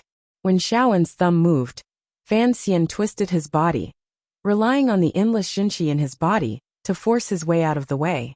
His body leaned to the side, and he felt a chill on his left shoulder. He knew that the blade hidden in his opponent's fingernails had cut into his flesh. The dagger in his left hand was blocked by Xiao-en, and his right hand was competing with Xiao-en's internal strength. At first glance, it seemed that he could not exert any strength, but the pain in his shoulder made Fan Xian grunt. A sharp edge extended from the dagger, and suddenly one of Xiao-en's fingers was cut off. No matter how strong Xiao-en was, he was still old. The pain of a broken finger made his right hand loosen slightly. Fan Xian silently pressed down, and the slender dagger shining with a black light ruthlessly pierced into Xiao-en's left shoulder. The 2 of them were still in the process of falling. Xiao-en was silent, as if the dagger had not pierced his body, but he still opened his mouth as if in pain. A thin needle shot out from the old man's mouth, heading straight for Fan Xian's face. Fan Xian's left foot ruthlessly stepped on Xiao-en's knee, and after the sound of bones breaking, he forced himself up half a foot, allowing the needle to sink into his chest. He felt a dull pain in his chest, and with a twist of his left wrist, a long black dagger with 2 sharp edges sliced toward Xiao-en's wrist like a windmill. With a slap, Xiao-en withdrew his hand. His pure Jinqi gave him enough power to shake off Fan Xian's right hand. Fan Xian's right hand tilted backwards, seemingly powerless, and brushed past his hair. Then, like a bolt of lightning, it bounced back. The thin needle between his fingers gently pierced into Xiao-en's neck. Xiao-en's body stiffened, and Fan Xian's chest also felt dull. The two of them finally hit the ground, sending up a cloud of fallen leaves and rotten mud, and the stench was unbearable. A long knife slashed horizontally, making the sound of cutting flesh. The thick fog rose again. Gouda, holding the knife with both hands, looked at Fan Xian, whose clothes were mottled with blood, but found that there was no trace of Xiaowen. Fan Xian and Xiaowen's silent battle seemed to last a long time, but in reality, it was only the process of falling from the top of the tree to the bottom of the tree. In that short moment, two strong men, old and young, in the dark of night, silently carried out the world's most dangerous contest. The seemingly ordinary movements of the two of them, in reality, condensed the most elite killing techniques of the Northern Wei Kingdom, Fan Xian's experience in killing since he was a child. Although it was not extravagant, it was full of effectiveness. If it were any other strong man fighting against either Xiao En or Fan Xian in this thick fog of night, perhaps they would feel a chill. This was a fight between two ninth-level assassins. In this world, this kind of scene was extremely rare. Xiao En is finished. Fan Xian coughed twice, and with his extremely thin gloved hand, he pulled out the thin needle that had almost taken his life from the Overwatch Council's special clothes. Once again, he confirmed that the poison in the small wound on his shoulder was not very strong, and then silently reloaded his crossbow. Chapter 197. Xiaowen knew he was done for. After landing, he relied on his decades of experience and the decaying leaves to disguise himself. He barely managed to hide his scent, and quietly made his way out of the forest. If Fan Xian and the 7 masters were able to follow him all the way through the reeds by the lakeside and into the forest, then there must be something on him that they could control. Xiaowen covered his mouth with his hand, forcibly suppressing the urge to cough. 20 years in prison had damaged his heart and arteries.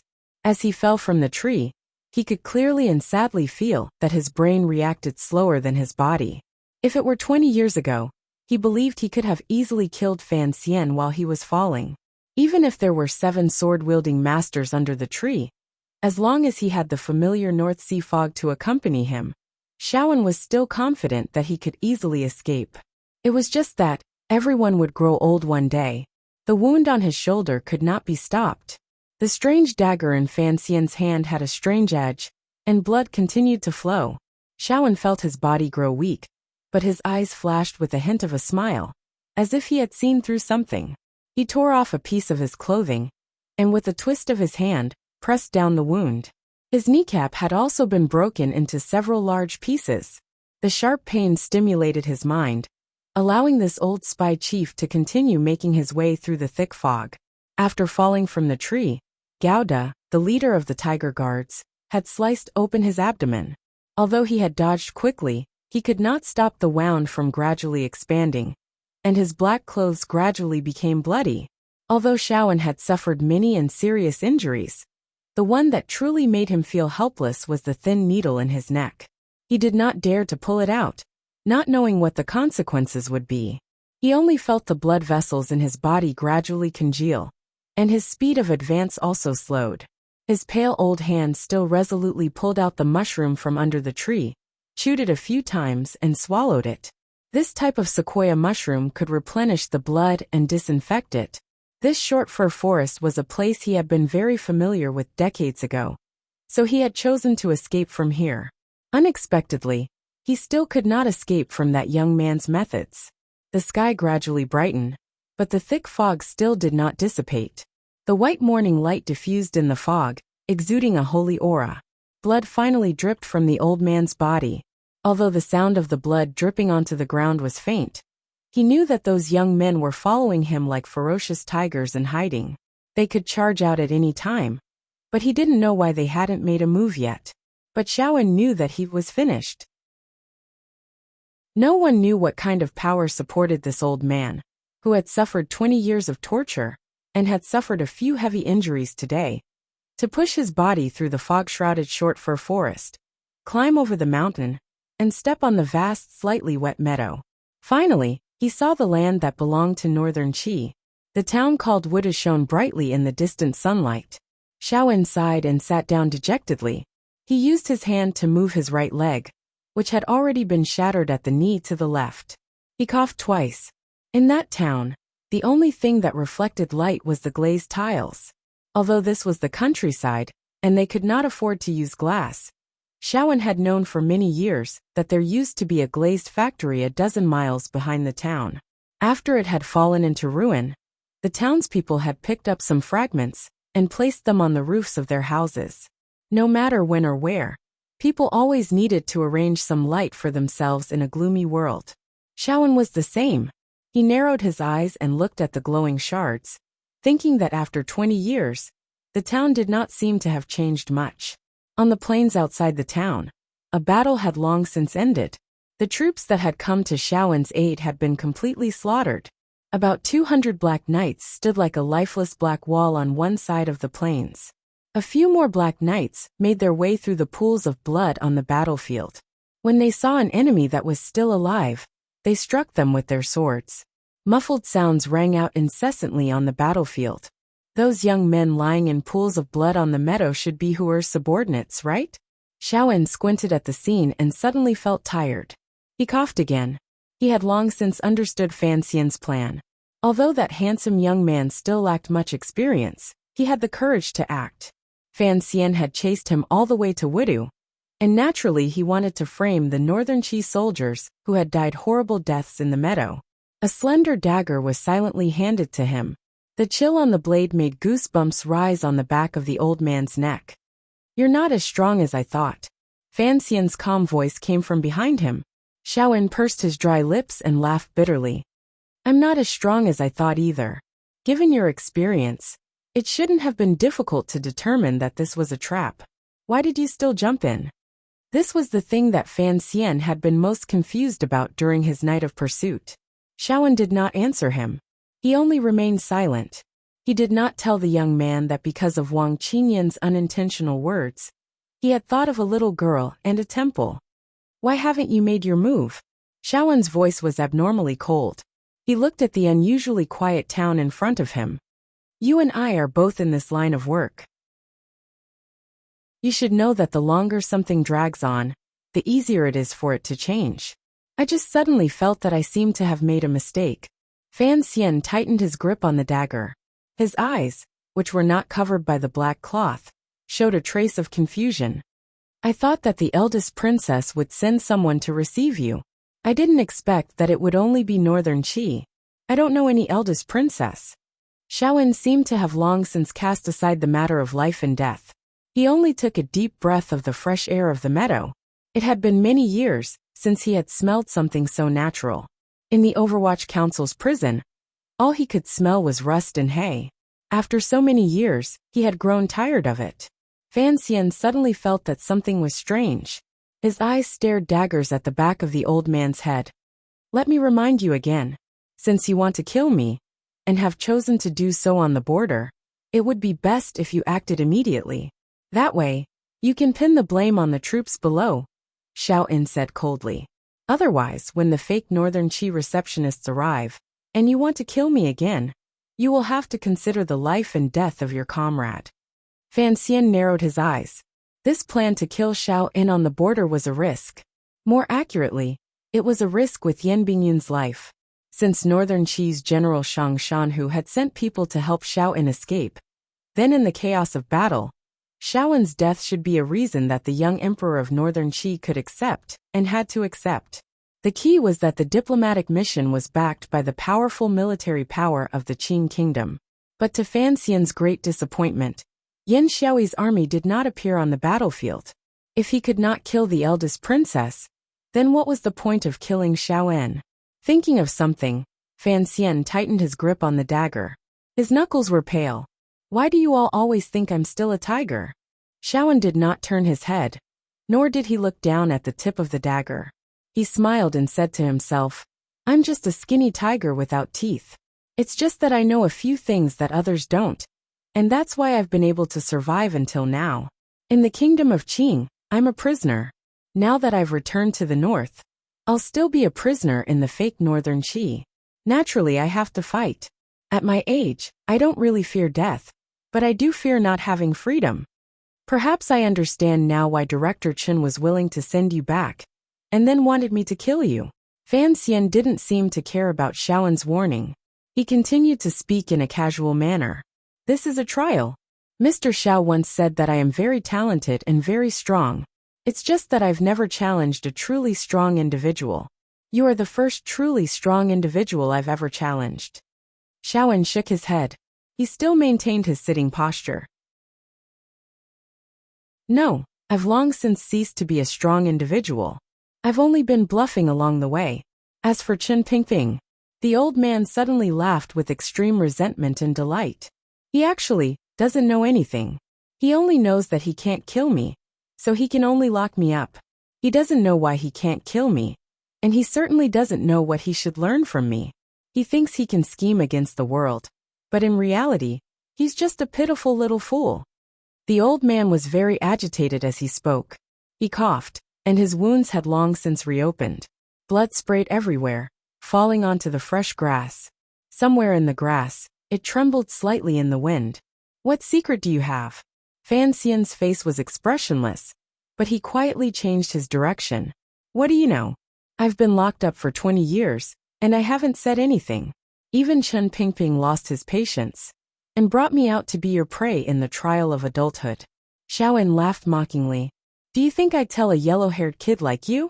You're not even afraid of death. Why don't you dare tell me your secret? There are many things in this world that are scarier than death. Fan Xian sighed. He sensed that the 7 long knives behind him had already stealthily approached. He smiled slightly, and tilted his head to the right to look at the neatly lined-up black knights in the distance. Suddenly, without warning, he stepped on the meadow with the tip of his foot, and his body slid to the left. A poisonous needle left his hand, and with a swish, it pierced into the grass.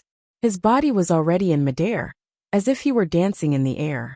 The slender dagger in his hand was like a pitch-black poisonous snake, piercing straight ahead. It made a buzzing sound as it broke through the air. He had already condensed all the tyrannical Jinqi in his body. Earlier, the 7 tiger guards had already secretly occupied an advantageous position. Fan Xian's sudden sneak attack, and the 7 long knives cooperated with each other to attack the pile of grass, sending up several puddles of white snow. The cold light was dazzling. This kind of power, this kind of sudden movement, not to mention the embouchure, even the unfathomable eunuch Hong of the Qing Kingdom's royal palace, would probably be in a difficult position, and would have to pay the price of blood and flesh. Chapter 198. However, things always exceeded everyone's expectations. At the beginning of this strange and torrential attack, a hand, a soft and fair hand, stretched out from the grass. Like the hand of a cute little girl catching fireflies, the index finger and thumb gently came together, and the poisonous needle that Fan Xian had shot out closed between his fingers. Then, the figure flew out from the underbrush, as if somewhat afraid of Fan Xian's unstoppable stab. She floated backwards but with ease. Like a gust of wind, she avoided the tearing air that came from the sharp point of the black dagger. 7 long knives arrived, like a whirlwind of snow, everywhere they went. The silhouette flew up gracefully and danced among the 7 long sabers that were like snowflakes. Finally, the tip of his foot stepped on the saber with the greatest momentum, and his figure suddenly retreated 40 feet, quietly standing on the grassland. Gauda grunted and pulled back his knife. Along with the other 6 tiger guards, he stood in front of Fan Xian and Xiaowen, afraid that the ace would suddenly attack. It was a woman with a floral scarf on her head, and a basket in her elbow. In the basket, there were some fresh mushrooms. To be more accurate, she was a village girl. However, everyone knew that to be able to break through Fan Xian's poison needles, avoid the stab he had gathered all the power in his body, and to be able to float away while surrounded by 7 snow-like long knives, she was definitely not as simple as a village girl. Out of the corner of his eye, Fan Xian noticed that the eyes of the northern spy leader, Xiaowen, who did not even blink in the face of death, actually trembled when he saw the village girl. Fan Xian was slightly startled. Who was this female ace hiding in the underbrush? He walked forward, and the 7 tiger guards opened up a space in the middle. Gauda lowered his head and retreated, both hands tightly gripping the long knife. He stood guard behind Xiao En, ready at any time to launch a thunderous strike and cut off Xiao En's head. "Miss, you are?" Fan Xian looked at the woman and asked gently. His face glowed with a feeling like a spring breeze. The woman raised her head. Her appearance was not very special, and she could not be considered a beauty. However, her eyes were unusually bright, as though they reflected the colors of the meadow and the blue sky in her eyes. They were clear and bright, and incomparably fair. Fan Xian was a little absent-minded. He cupped his hands in salute. "I am an official of the Overwatch Council of the Kingdom of Qing. I am here to escort criminals to the Kingdom of Qi. I do not know why you are here. Please do not be angry if I have offended you earlier." This village girl, this unfathomable village girl, was more powerful than Fan Xian. Fan Xian was a man who looked gentle on the outside, but was shameless and gloomy on the inside. That was why he had a smile on his face, and said things that even he did not believe. He knew what the other party was here for, and the other party also knew that he was aware of this fact, but he had to say it in a dignified and incomparably pure manner. The village girl smiled faintly. Her cheeks, which were originally not as beautiful as Yanli's, seemed incomparably lively because of this smile. The seemingly tacky floral scarf on her head began to emit a sense of familiarity. She lowered her head to look at the thin needle between her fingers. After a moment she said, "This is the first time I have learned that Master Fan's weapon is actually a thin needle." Since she had already called him by his surname, Fan Xian could not bear to continue acting pretentiously. He could only rub his nose and smile bitterly. "Am I that easy to recognize? Or is my fame so great that even the northern kingdoms know of me?" Naturally, the immortal poet of a generation has been heard of all under heaven. This immortal poet has suddenly become the commissioner of the Overwatch Council of the Kingdom of Qing. Such an absurd yet world-shaking event. Naturally no one would not know of it. The village girl raised the thin needle in her hand and looked at it carefully. Her eyes narrowed into crescent moons. She looked at the thin needle against the dark blue sky. It looked very much like the flying swords that the fairies of legend stood on. "Ah, so it is an ordinary sewing needle." The village girl seemed to be very surprised by this discovery. There was an eye hole behind the poisonous needle. Fan Xian smiled bitterly. This was something his sister had prepared for him. Of course it was a sewing needle. He suddenly asked with concern, "Lady, are we going to keep chatting like this? Mr. Xiao has lost a lot of blood. I am afraid he does not want to hear it." Xiao En smiled. The village girl smiled. "Didn't you set up a trap to kill him?" Fan Xian smiled warmly. "Wrong.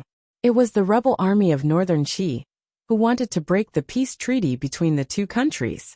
During the campaign, Mr. Xiao En was unfortunately killed by a stray arrow." The village girl giggled. She put her hands on her hips and pointed at Fan Xian's nose. She looked very much like the peasant women in the fields. "Master Fan, not only are you good at poetry, but you can also lie without batting an eyelid. No wonder you are the legendary Tian Mai. How could I dare? How could I dare?" Fan Xian's expression did not change. He continued to look at the village girl's face gently. "Lady, you are the legendary Tian Mai. I am just a very diligent and lucky person." The village girl's expression changed slightly. She looked at Fan Xian with even more interest. The scene fell into silence. Suddenly, an early bird chirped as it flew to the nearby meadow. It seemed to have smelled danger and the scent of blood, and immediately flew away. She smiled self-mockingly. "My name is Duo. Begonia Duo. Yes, Begonia was the most outstanding figure of the younger generation of Northern Qi. She was the disciple of the Grand Master Ku He, and was rumored to be the most likely Tian Mai. In the Overwatch Council, Yen Ruohai had once warned Fan Xian. At the time, Fan Xian had been full of hope that she would not be a woman. He had not expected that she was indeed still a woman. Fan Xian's expression was calm, and he seemed to have no reaction. He continued to speak warmly. "Lady Begonia, are you here to take Mr. Xiao back home?" He knew who the other party was, but he concealed the shock in his heart very well. He smiled and looked back at Shan, who was still staring at the battlefield below the meadow. He said softly, "I didn't expect to meet you so soon." This woman named Begonia was clearly one of the most powerful figures in the world, but she had dressed herself like a village girl. She smiled. "Call me Duo Duo. It sounds better." At that moment Xiaoan suddenly hissed. "Neither of you is a Tianmai. You are just two brats who like to bicker." Fan Xian felt ashamed. He knew that although this old man was no longer as valiant as he had been in the past, he still had a good eye for people. Him and this village girl were putting on a show here, and it was unnecessary. At that moment, Begonia bowed slightly to Xiaoan, who was sitting dejectedly on the meadow. "On the orders of my teacher, I have come to escort Master Xiao back to the capital," she said respectfully. Fan Xian frowned, and his hands fell naturally to his sides. "We have not yet left the border, Begonia. Lady Duo Duo, it is too early to worry." He shook his head and waved his hand. The 6 tiger guards behind him immediately changed their formation, forming a charging stance. With themselves as the arrowhead, they aimed at Begonia. Behind them, Gauda had already gathered strength in his arms, preparing to use a lightning-fast strike to behead the dying Xiaoan. A strange smile flashed through Begonia's eyes. Her fingers loosened, and the poisonous needle fell noiselessly into the grass. The coarse cloth she wore trembled slightly in the morning wind. "Master Fan, are you prepared to kill someone in front of me?" she said quietly. Fan Xian smiled. Who knew how many thoughts had spun through his mind? Looking into her eyes, he knew that she was not here to stop him from killing someone.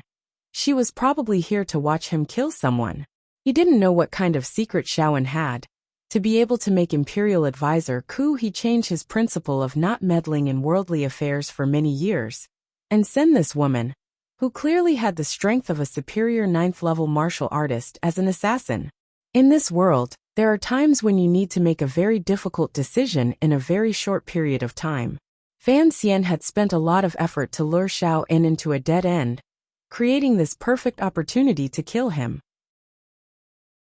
But in this instant, he not only had to abandon his original plan, he had to do the exact opposite. Without question, this was a very preposterous and nonsensical choice. So most people would find it difficult to overcome this obstacle in their hearts. But Fan Xian was a person who was willing to give up. Since he had not succeeded in trapping Yin Xiaoyi in this plan, then killing Xiaoan was no longer a very important matter. Furthermore, he was very interested in the secret in Xiaoan's heart. So he smiled strangely, already pouncing towards Begonia, who wore a flowery headscarf on her head and carried a basket between her elbows. At the same time, he gave the order for the 7 tiger guards to cover Xiaoan's retreat to the Black Knights. Whoosh, whoosh, whoosh, whoosh. A total of 7 wind-breaking sounds rang out in a very orderly manner. Right above the meadow, even the light morning breeze seemed to have been cut into countless pieces by the slender black poison dagger. The pieces of Jinqi were like countless broken blades, flying around the begonia headscarf. Fan Xian was very satisfied with his 7 consecutive strikes. Although he had chased her through the night, his body was already somewhat tired. But when faced with the most outstanding figure of the younger generation in the world, especially the character he had naturally disliked in the novels he had read in his previous life, Fan Xian finally stimulated all the potential in his body and struck out with a dazzling number of strikes. Like 7 black lotuses, they bloomed one by one at the side of this woman called Haitang's hair. Then they powerlessly and faintly faded away. Begonia's face was full of smiles. She held a simple dagger in her hand. There were still bits of grass by the side of the dagger, and the juicy bits of grass formed a few miraculous dots on the surface of the dagger. In that moment, each of Fan Xian's extremely sinister and extremely fast stabs had been softly countered by the dagger in the woman's hand. The tip of the dagger trembled slightly, appearing particularly weak and powerless in the wind. But it was like countless gusts of cool wind, binding Fan Xian's slender dagger. In the end, the tyrannical Jinqi that Fan Xian had imbued into the dagger became as light as a cloud in the wind. Chapter 199. A slight surprise appeared in Fan Xian's eyes. He sighed in admiration. No wonder you are Master Kuhi's brilliant disciple. No wonder you are a superior 9th-level ace. You were able to so easily neutralize my attack. His expression was fake, but there was some truth in his words. Fan Xian knew that under the leadership of Uncle Wu Zhu, this force-feeding master, he was indeed not a match for this girl in front of him. He took a step back, his face full of determination. He sheathed the poisoned dagger into his boot and spread out his right hand. I am not a match for you in terms of weapons. I would like to ask for your martial arts. Haitang slowly sheathed her sword. The sword she carried with her was not very long, so the sheath was hidden in the village girl's clothes that did not match her identity at all. It was not easy to find. Fan Xian smiled slightly and raised his hands in greeting. The tip of his foot pushed off the ground. Without any reason, he transformed into a gray dragon and charged directly toward the girl's body. Haitang's clear eyes were wide open. Ever since she had left her apprenticeship, she had challenged countless aces from the north, but she had never encountered such a life-risking, heroic style of fighting as Fan Xian. Did he not know that in this kind of stupid charge, all she had to do was turn around slightly, and she would be able to completely take control of the situation? Originally, her teacher, who was revered by everyone, had not given her any other tasks. He had also specifically warned her not to complicate the issue. When Haitang saw the beautiful young man looking down on her, her eyes still couldn't help but light up. She thought to herself that killing him right here and now was not a bad choice. Then, she turned slightly on her heel and shifted her center of gravity back 2 inches. In a flash, Fan Xian had already charged in front of her. A punch without any finesse struck straight out. His target was the bulging chest under the flowery clothing. When the fist was less than 3 inches from Haitang's body was like a willow branch. It was as if it had been snapped in half by the wind of the fist. Her entire body fell back in a miraculous manner. Using her heel as the axis, she drew a semicircle. A moment later, her entire body floated behind Fan Xian like a gust of wind. She gently raised her right palm and slapped toward the back of Fan Xian's head. It looked like a simple action, but given Fan Xian's speed and the short amount of time, it appeared incomparably exquisite. Her casual palm was like swatting a fly. It was swatted so casually, so matter-of-factly referred to the feeling it gave bystanders. Since that light palm had been swatted out, in the next moment, it would naturally fall on the back of Fan Xian's head, slapping this immortal of poetry into a poetry ghost in the underworld. Unfortunately, she had underestimated Fan Xian's reaction speed, his powerful control over his body, and the tyrannical Junqi in his body. So Fan Xian grunted. His front foot had already sunk deep into the soft meadow soil. If a normal person wanted to suddenly stop while charging forward at such a high speed, their right knee would probably not be able to withstand the force and shatter into pieces. However, Fan Xian used the powerful rebound to abruptly stop his body. Without even turning his head, he pulled out the dagger from his boot and stabbed it from under his armpit. The tip of the black sword was pointing at the illusory palm that seemed to carry a trace of transcendence immortal qi. Haitang's brows furrowed. How could she have expected this young man to be so shameless? But she did not panic at all. She flicked her finger, and in a flash, it hit the side of the black dagger that was like a viper. Her palm lifted slightly, and her sleeve pierced through. Although she had avoided the danger of being pierced by the palm, she was still unable to deflect Fan Xian's tyrannical Junqi attack. The basket that had been hanging in the crook of her left elbow swung over with unusual coincidence. The long dagger entered the bamboo basket. After a series of hissing sounds, it turned into a sky full of bamboo shavings. A faint fragrance, accompanied by a wave of white smoke, quickly spread out between the two of them. Haitang's brows furrowed again. She held her breath and pushed off with the tip of her foot, intending to retreat temporarily. Unexpectedly, 3 crossbow bolts shot out silently from the white smoke.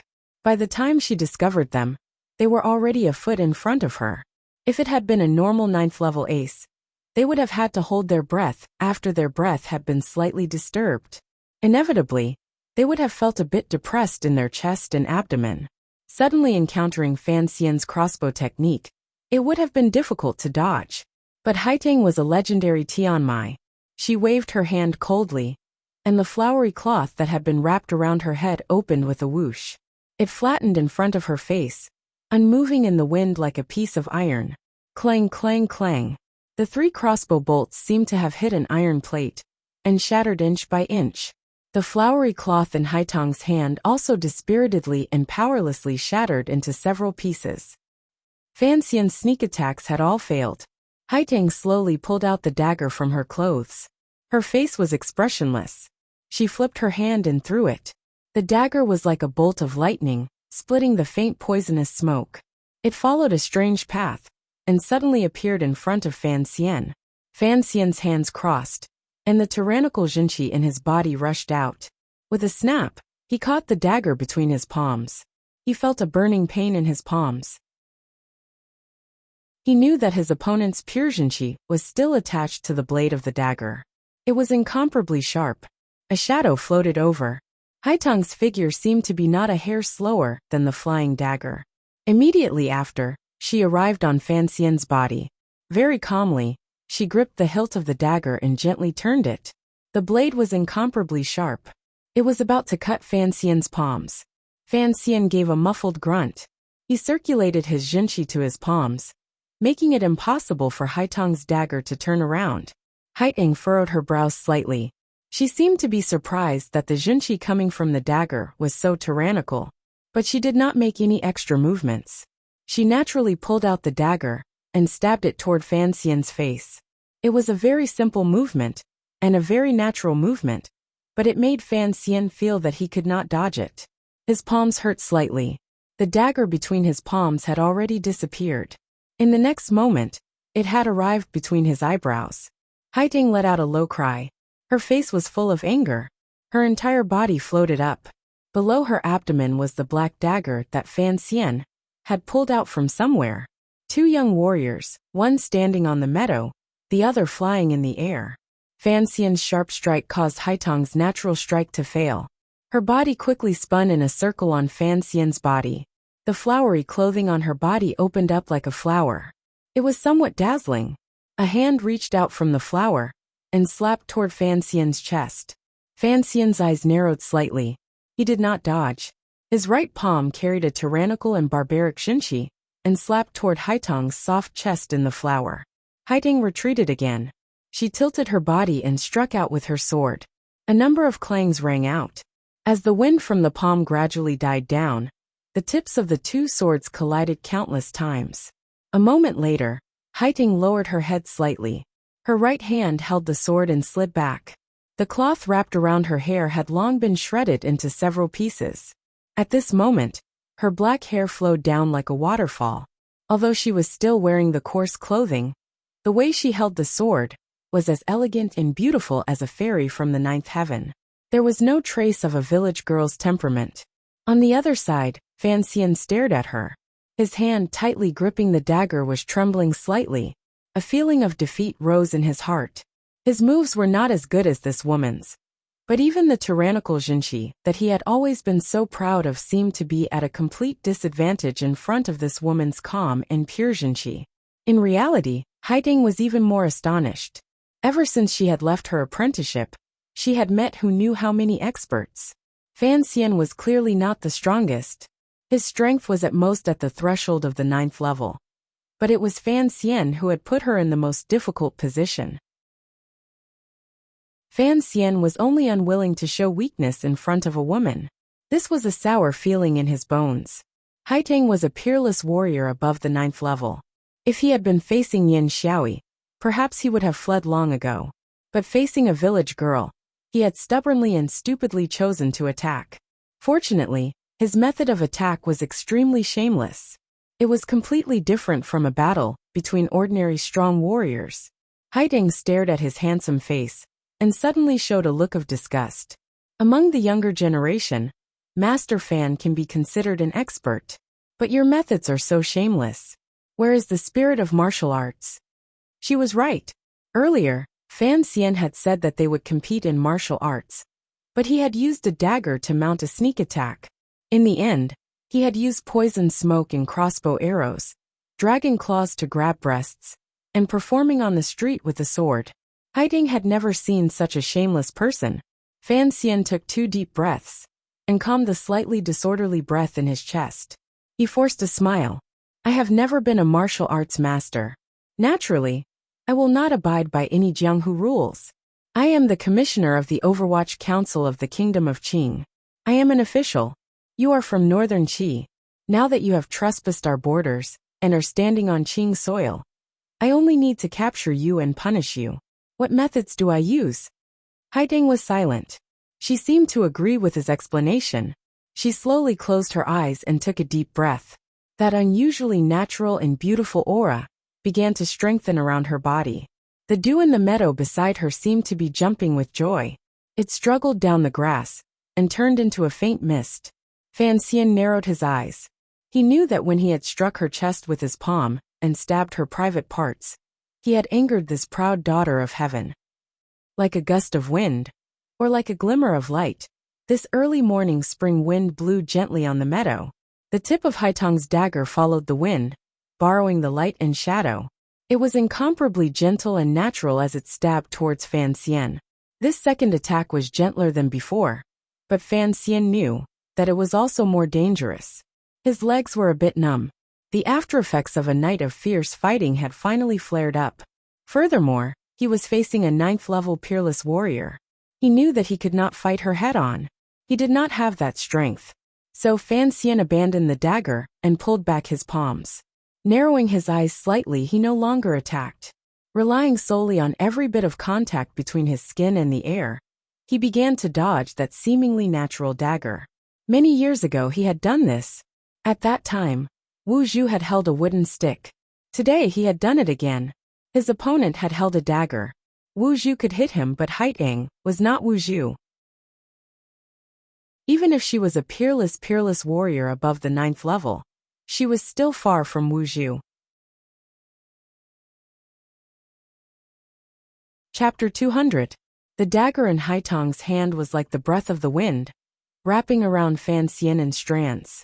Fan Xian jumped, leaped, squatted, or lay down, making all sorts of strange and comical postures.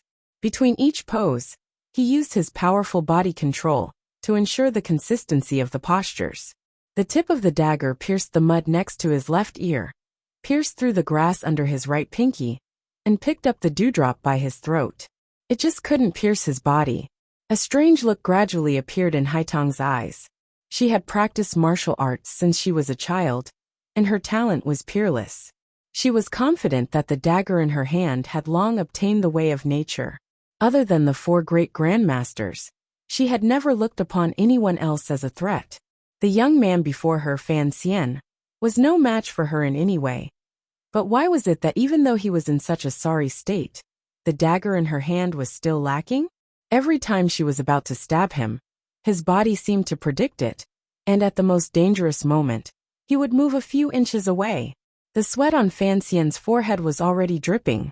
The situation was too dangerous, and there were many times when he had almost lost his life to the dagger.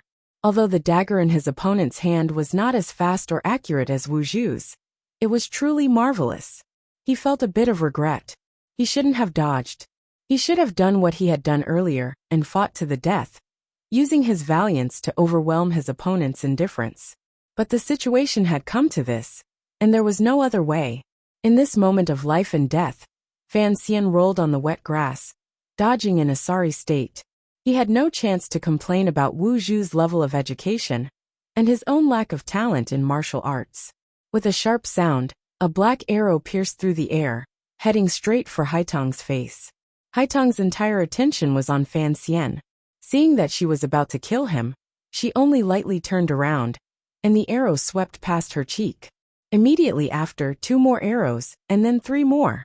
A rain of arrows accurately avoided Fan Xian, who was rolling around like a puppy. Dense and murderous, they dodged toward Haitang's body. Haitang sighed softly in her heart. She pulled back her dagger, sweeping away the arrows one by one. She found that her wrist was also a bit numb. She couldn't help but be surprised. The light bows of the cavalry could actually shoot arrows with such power. Immediately after, a long knife flew over like a hot knife through butter. This was Tiger Guard Gaoda's flying knife. The tip of the blade stabbed fiercely into the ground in front of Haitang, forcing this expert back several steps. The sound of hooves thundered. The Black Knights outside the small town had finally arrived on the meadow. More than 100 steeds stomped their hooves uneasily, as if they were afraid of the air on the meadow. The masked Black Knights on the horses all raised the longbows in their hands and aimed them at the peerless expert in the clothes of a village girl. "You're lucky." Haitong's body floated lightly and pulled a long distance away from this terrifying group of riders. She then gently stroked her long hair and spoke to Fan Xian, who was climbing to his feet with some difficulty. Fan Xian smiled bitterly and did not argue. Looking at the village girl standing in the distance, he waved goodbye. The meadow quieted down. The Black Knights heard the command and dismounted one by one. They shouted in unison, "Greetings, Commissioner." Fan Xian turned around and looked at these powerful riders, their bodies emanating a cold aura. His heart finally calmed down. He said tiredly, "There's poison here. In a bit, the horses will be restless. Be careful." Back in the camp, the accompanying doctor had already taken out some things to treat Fan Xian's wounds. Casually wrapping him up, Fan Xian walked into the tent with a grave expression. He ordered his subordinates to rest for the day. Tomorrow they would enter Wudu. Who was it? Fan Xian was not in a good mood. He looked coldly at Wang Qinian. Wang Qinian bowed and replied, "The one who opened the carriage door was someone from Xinyang. The spy in the council should also have some connection to Xinyang. As for the soldiers outside Wudu, although they were disguised, we have already found out that they are the private soldiers of Northern Qi's General Lv Jing. This Lv Jing served in Shang Shanhu's army 10 years ago. Since then, she has risen through the ranks rapidly." Fan Xian nodded. He realized that the small wound on his shoulder was beginning to hurt. He frowned. "I can guess at the relationship between Xiao En and Shang Shanhu, so it is normal for Lv Jing to come. As for Xinyang, this time, Xiao En was able to get out of prison because of Xinyang's methods. But I don't know why they arranged for a prisoner rescue when they could have safely reached Shangjing." He had a headache. He could not understand what agreement the eldest princess had with Northern Qi. It is clear that the eldest princess and Shang Shanhu do not wish for Xiao En to fall into the hands of the royal family of Northern Qi. Wang Qinian analyzed. It seems that the secrets that Xiao En holds are what the royal family of Northern Qi wants, but Xiao En himself is not what they want. If that is the case, then even if Xiao En safely reaches Northern Qi, I'm afraid he will die of old age in prison instead of regaining his power. No wonder he was in such a hurry to escape. Fan Xian frowned and spoke to himself. It seems that the young emperor of Northern Qi is not an idiot. I'm afraid he also understands the relationship between Shang Shanhu and Xiao En. But what kind of secret could it be that the royal family of Northern Qi is so concerned about? Why would even Ku He send Haitang to silence him? Why would Qin Pingping be willing to let Xiao En go? Why wouldn't he be willing to kill him back then? I feel so stupid. Fan Xian looked at the heavily injured Xiao En and rested his chin on his hand, deep in thought. This was how things were in the world. Before he had fought Xiao En, he was a tiger. Only after fighting him did he realize that he was only a paper tiger. He thought to himself that what his mother had taught Qin Pingping was indeed very reasonable. He continued, "I clearly wanted to kill you, but after all this effort, at the last moment, I became your bodyguard. The development of this matter was truly absurd." Xiao En's old voice rang out. The affairs of the world are always like this. If they were not absurd, they would not be affairs of the world. Fan Xian smiled. But the temptation to kill you is still very great. Haitang is Ku He's student. In Northern Qi, no one dares to disobey the words of that baldy, Xiao En said lightly. Xiao En said indifferently, "Since she knows I'm alive, then you can't justify framing the corpses outside the town. If you kill me now, I'm afraid it'll be very difficult for that young Master Yen to return alive. What kind of secret are you hiding in your heart?" Fan Xian looked at him calmly. "Something that could make Ku He lose all decorum and come to kill you. Just some old stories. When we were on the meadow, talking about the secret in your heart, it was then that she revealed herself and revealed her murderous intent." Fan Xian looked at him indifferently. It seems that secret is indeed extraordinary, to be able to throw a 9th-level master's state of mind into chaos. Xiao En looked at him mockingly. Why don't you think that she was preparing to kill you? I have no enmity with her. Why would she want to kill me? Fan Xian stared into Xiaowen's eyes. It seemed that those eyes, which were no longer filled with the scent of blood, wanted to see the long-hidden secret. You're wrong. Xiaowen smiled gently. Since leaving the Overwatch Council's prison, the cold aura that had surrounded him had long since disappeared. It seems that he does not wish for you to return to Northern Qi alive. Correct. The reason why I dared to take the risk of escaping, despite knowing that it was a trap set by you, was because I knew that in the end, neither the royal family of Northern Qi, nor the eldest princess, whom I have never met, would let me die so easily. Perhaps the eldest princess you speak of wants to use my life and death to reach some sort of agreement with her. After all, she is too young and does not know some of the secrets of the past. More importantly, continued Xiaowen, he wants me to shut up, so he will try to kill me before the diplomatic mission leaves the country. And you are a very curious person. You must be wondering what kind of secret it is that would provoke him to come after me. Since that is the case, you can only change from the person who will kill me to the person who will protect me. Fan Xian was silent. You set a trap, I broke it, and in the end I failed. But I had one last thing to rely on. I only had to play my final card. And you would not be willing to kill me. Tomorrow when we enter the country, you will have no chance to strike. So this time you have lost. Xiaowen's face was expressionless. Although this wily old fox was not as strong as he had been in the past, his calculative mind seemed to be able to see through everyone's hearts. I am indeed interested in that card of yours, even more than anyone else. I admit that is enough for me to spare your life for now. Fan Xian did not seem disheartened. Instead he smiled. But you did not escape. When we reach Shangjing, Shang Shanhu will not be able to save you. You will still be imprisoned by the royal family of Northern Qi, tortured until you die of old age, waiting for you to reveal that secret. A sudden look of fear flashed through Xiaowen's eyes. After this old man had been injured today, it seemed that even his mental defenses had weakened. What kind of secret is it? Fan Xian repeated the words he had said in the meadow. If you are not afraid of death, why do you not dare to say it? Don't tell me what is more terrifying than death. I don't believe such nonsense.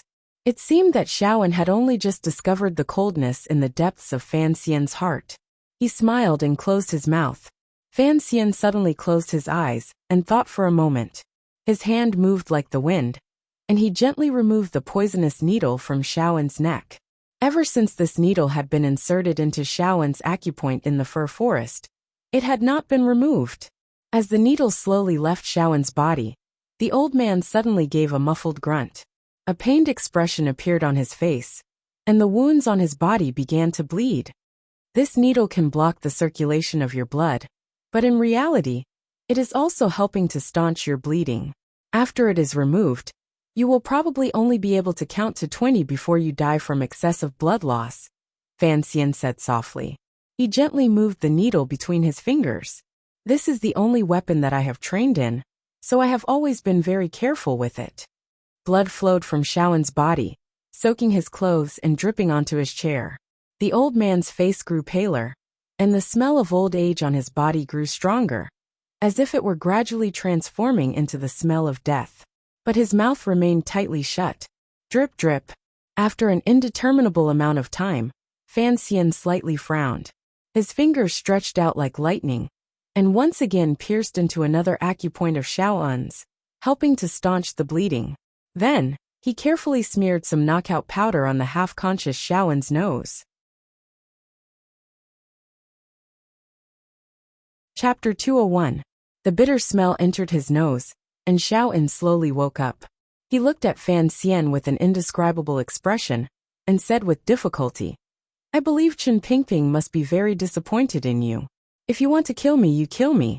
If you want to let me go, you let me go. If you keep repeating things, how can you achieve anything great in the future?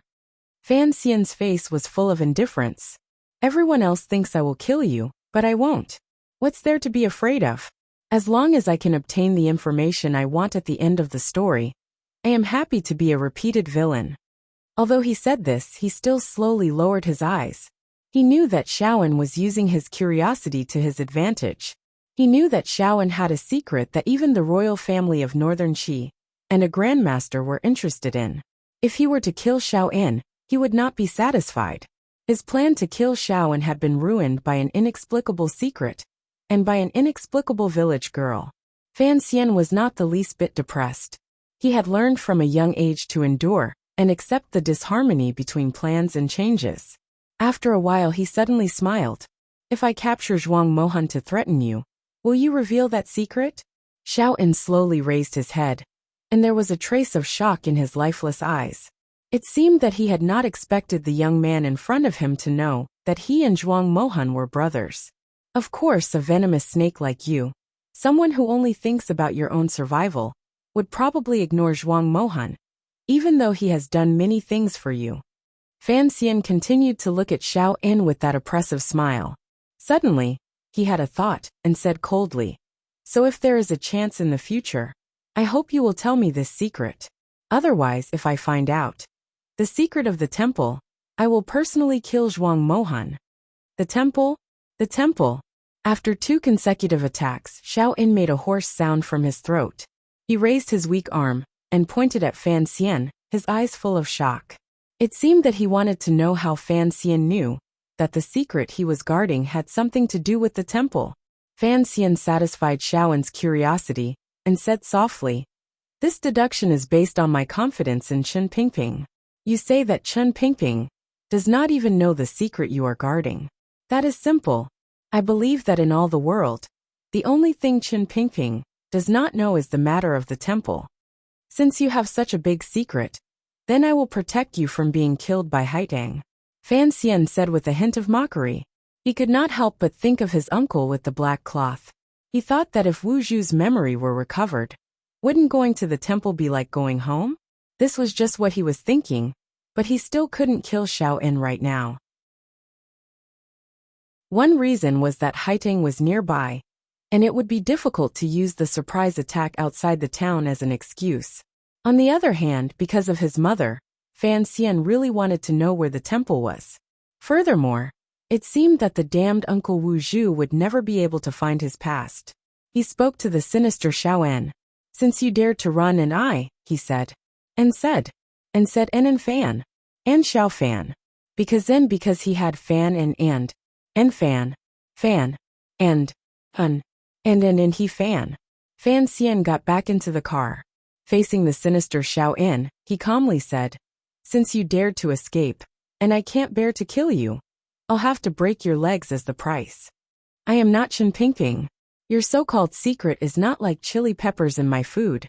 If you want to threaten me with suicide, go ahead. But you are too close to home. I don't think you have the courage to kill yourself." Saying this, he smiled and got out of the carriage. Xiaoan looked at the blood seeping from his broken legs. There was a faint worry in his eyes. He knew that this young man of the Overwatch Council would grow into a terrifying figure in the south. He looked at the camp under the midday sun.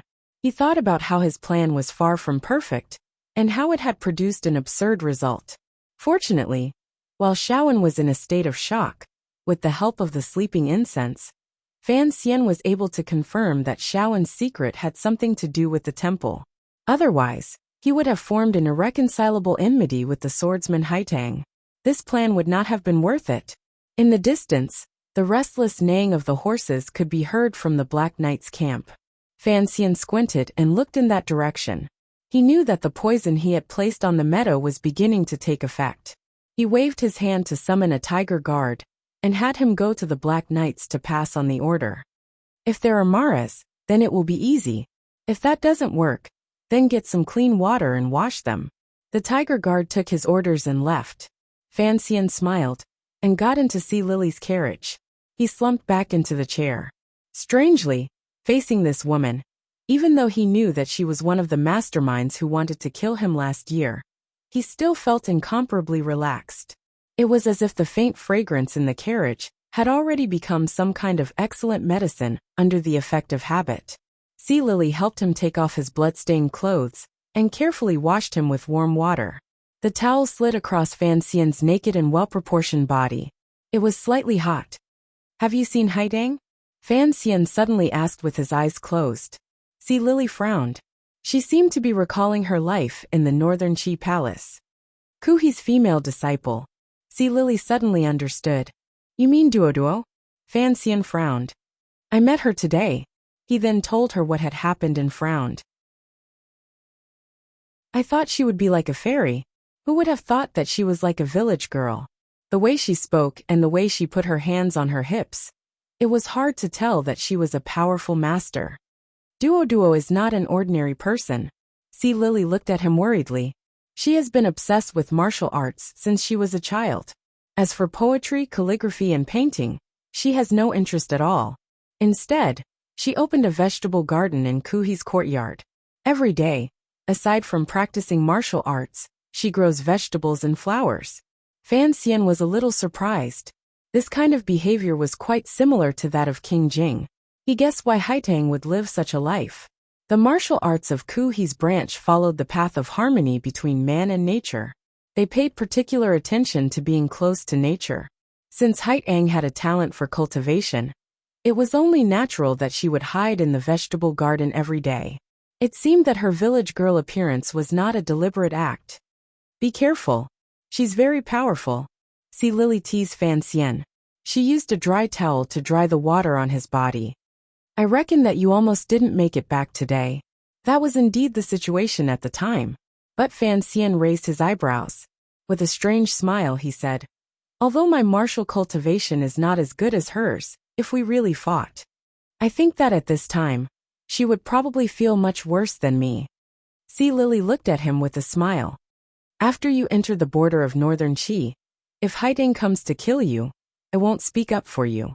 Fan Xian smiled and shook his head. After we enter the border of Northern Qi, if she dares to kill me, I will take off my clothes and let her kill me.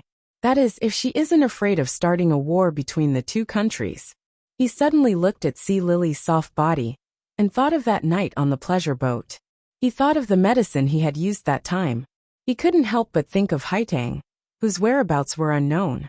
It was as if he could feel her dagger, which seemed to be one with heaven and earth, still around his neck. It was cold and threatening. He shivered, and Si Lily thought he was cold. She quickly covered him with a shirt. Only Fan Xian knew that he was afraid. He was afraid of the dagger in Haitang's hand. Today, if the 7 tiger guards and the Black Knights had not arrived in time, he could have died at her hands. A superior 9th level ace was indeed not someone he could fight against. Yin Xiaoi could shoot him off the city walls with one arrow. Although he had improved since then, he was still far from Haitang's level. The matter itself was strange. The bravery Fan Xian had displayed in the 2 battles in the span of one night, and one morning was far beyond what he could accept. He was a person who would rather use assassination than use martial power to fight for his life. After a long time, Fan Xian sighed in his heart. Speechless, he asked the heavens, that damned Uncle Wu Zhu. Didn't he know to tell me that he wasn't following me? Give me the chest. Give me the chest. In the distant reeds by the lake on the border of the country, a head suddenly appeared in the shallow cold water.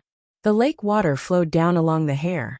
Haidang, the brilliant disciple of a grandmaster, the Tianmai being worshipped by Northern Qi, revealed her naked upper body. A trace of anger appeared on her face. She had already forced out the poison for an hour. Unexpectedly, it had not been completely forced out. It was as if there was a ball of fire burning incessantly inside her body. Even the cold lake water could not dispel the glimmer of lust in her heart. Haidang bit her lower lip, and the tip of her nose twitched slightly. She finally understood what had happened. The hatred in her eyes flared, and she cursed in a low voice. Shameless Fan Xian. Fan Xian had not used poison, but an aphrodisiac. A good aphrodisiac would not cause any harm to the human body. Haitang's use of Jinqi to force out the poison had actually caused the drug to circulate faster in her body. No wonder in this early spring cold lake, the girl's mind was still flying and her body was boiling hot. Haidang sighed softly, thinking of what the man called Fan Xian had said. He was an official, but he was also a man of martial arts. As a 9th level master, he used such despicable means. But there were still many things she did not understand. When the poisonous smoke had come out, she had clearly held her breath. Could it be that during the fight, in a moment of carelessness, she had breathed in some remnant of the drug? She suddenly raised her right hand and frowned as she examined it. Only then did she discover that there was a small burn mark between her thumb and index finger. This burn mark did not hurt at all. It must have been caused by the poison on the needle. Haiteng had always thought highly of herself, and had never cared about any poison in the world. That was why she had been able to pinch it with her hand. But she had not expected Fan Xian's poisoning method to be so complicated. First, he had used the poison on the needle to burn a small opening, and then let the medicinal mist touch her body and escape through this small opening. First, he had used the poison needle to burn her skin, and then he had used the aphrodisiac to confuse her mind. Her body was tired of spring, and the heavens had descended upon Fan Xian in great anger. Chapter 202. Haiteng grunted softly, seemingly in pain. She dove back into the ice-cold bottom of the lake, wanting to expel the burning flame in her body. Her body rolled, crouched, and swam. From the surface of the lake, she looked like a white fish swimming with graceful postures. The fishes in the distance also followed, carefully swimming beside her naked body. After a long time, the lake exploded with a white splash. Haiteng broke through the water and swept to the lakeside. A cool breeze stirred. She had already put on her coarse clothes. This woman was not very beautiful, but there was always a faint rustic feeling in her eyes. She was very amiable. Her eyes were unusually clear, reflecting the white birds on the surface of the lake.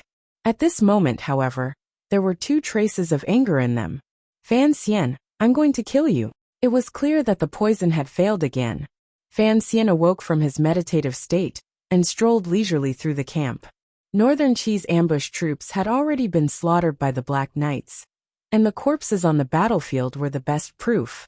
At this time, there were already envoys crossing Wudu to express their strongest protest to Northern Qi.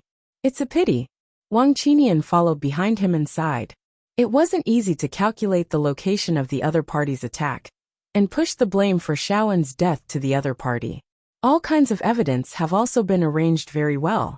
Shaowen's death was originally in the master's plan, but unexpectedly, that woman ruined everything. Fan Xian shook his head and walked over to a tree.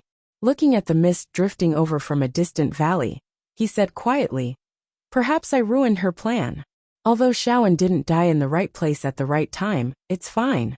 At least I know what he was hiding. Let's torture him." Wang Qinian began to come up with a rotten idea. Fan Xian stared at him and said coldly, "Chen Pingping used 20 years of torture to no avail. Do you think we can make any progress in 2 short days? Then what do we do? Do we really hand Shaowen over to the north?" Although Wang Qinian didn't know what Shaowen knew, as an official of the Overwatch Council, he really didn't want to hand over this secret to the enemy in the north. Give it to Northern Qi for now. In any case, the people there who want to kill him are very powerful, and the people who want to protect him are also very powerful. Fan Xian furrowed his brows and wondered if he really had to use that chest. But the chest was not by his side, and he did not know where Uncle Wu Zhu was. Let's not think about this anymore. Fan Xian shook his head. Prepare to cross Wuda tomorrow. Be careful of that Haiteng woman. If Shaowen is killed within our borders, the responsibility will be ours. Should we send out the Shadow Knights to eliminate the target? You're just coming up with stupid ideas today. Fan Xian coughed and found that there was still some pain in his chest and abdomen. Leaning on the tree trunk, he said, "If it was a battle between 2 armies, even if it was a great grandmaster, if he encountered a formation of Black Knights, he could only float away. However, if he used the Black Knights to search for people, he would probably be silently cut down one by that girl's dagger." "You are very self-aware." A slightly angry voice came from the mountain path in front of him. A woman dressed in coarse clothes and with long hair that fell over her shoulders stared at Fan Xian. This place was about 30 meters away from the camp. The tiger guards, who had worked all night, had been ordered by Fan Xian to rest. Wang Qinian looked at Fan Xian and was shocked. He knew that this was the superior 9th level ace who had almost killed Commissioner Fan that morning, Haitang of Northern Qi. Fan Xian's expression was calm. He waved his hand and said, "Go back." Wang Qinian didn't say anything.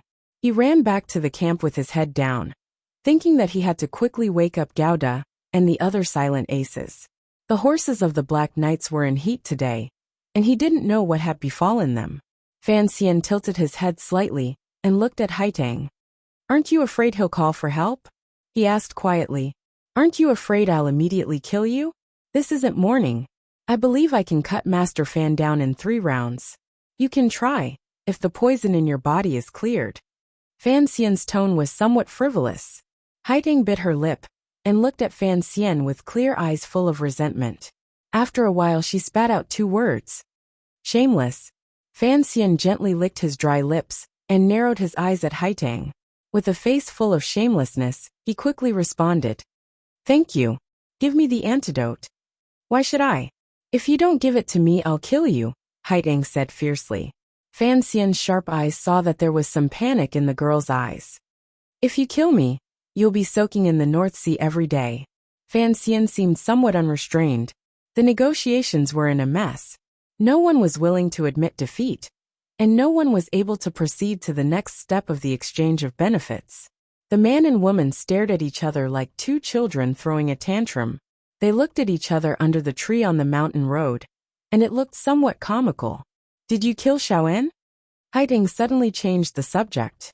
Looking at him, she said, "If you are worried about my existence, I can pretend I don't know about it. I came south this time not to stop you from killing him. In fact, you and I have a common goal." Fan Xian shook his head.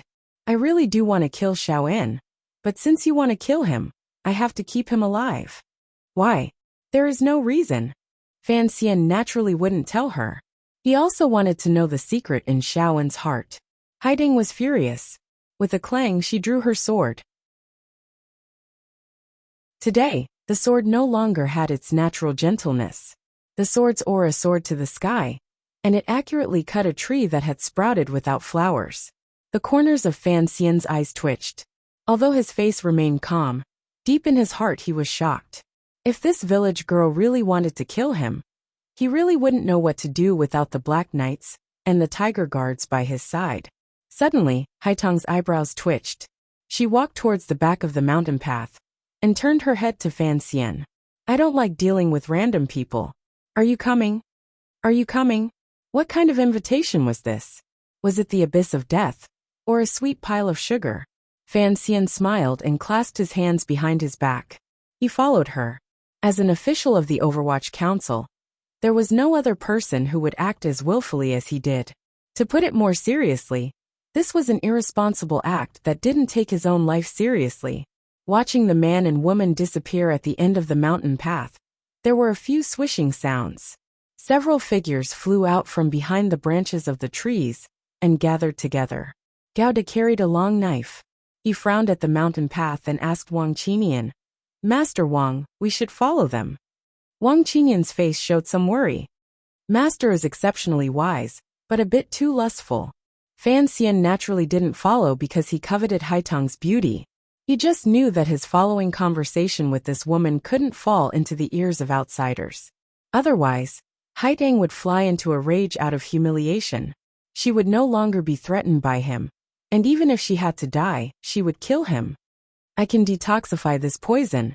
Fan Xian looked calmly at the woman leaning against the tree. He looked at her damp flowery clothes. "But I need a promise from you. I won't accept your threats." "I'm not threatening you." A slightly sad expression appeared on Fan Xian's face. "I am an official of the Overwatch Council of the Kingdom of Qing. You have entered deep into the country and vainly attempted to kill the felons I am escorting. So I must use all means at my disposal to stop you. Do you think I would feel proud of using such despicable methods?" His lips curled into a self-deprecating smile at the right time. Haitang was slightly startled. After a moment of silence, she suddenly said, "What do you want me to promise? From here to the north of Widu, there should still be a day's journey. I hope you won't strike during that day." Haitang looked at him calmly.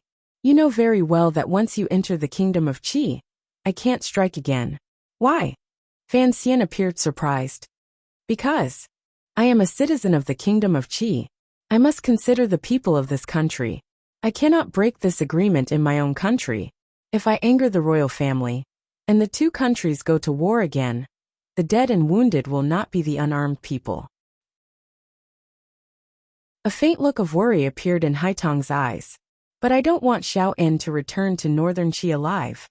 Fan Xian listened calmly, but in his heart, he gradually came to a sense of propriety. It seemed that it was as Si Lily said. This superior ninth-level master, before him really was a country girl, bemoaning the state of the universe and pitying the fate of mankind?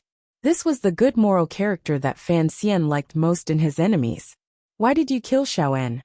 Strangely, a look of disapproval and disgust appeared in Haitong's eyes. Don't you know that if Xiao En dies, that high-ranking official of yours who fell into the hands of the court will also die? Fan Xian was silent. Of course, he wouldn't tell her the darkest side of himself. He smiled slightly. I didn't kill him, did I? Even if Xiao En dies, it is still your northern Qi's responsibility. You sent troops to infiltrate our country. Do you think you can wash away suspicion? As for Master Yan, I believe I can bring him back to the kingdom of Qing. He paused, then asked curiously, why did you kill Xiao En? His expression was a little naive, even a little stupid. Haitong looked at him with disgust. I don't need to explain it to you. Fan Xian shrugged his shoulders and took out a pill from his robes.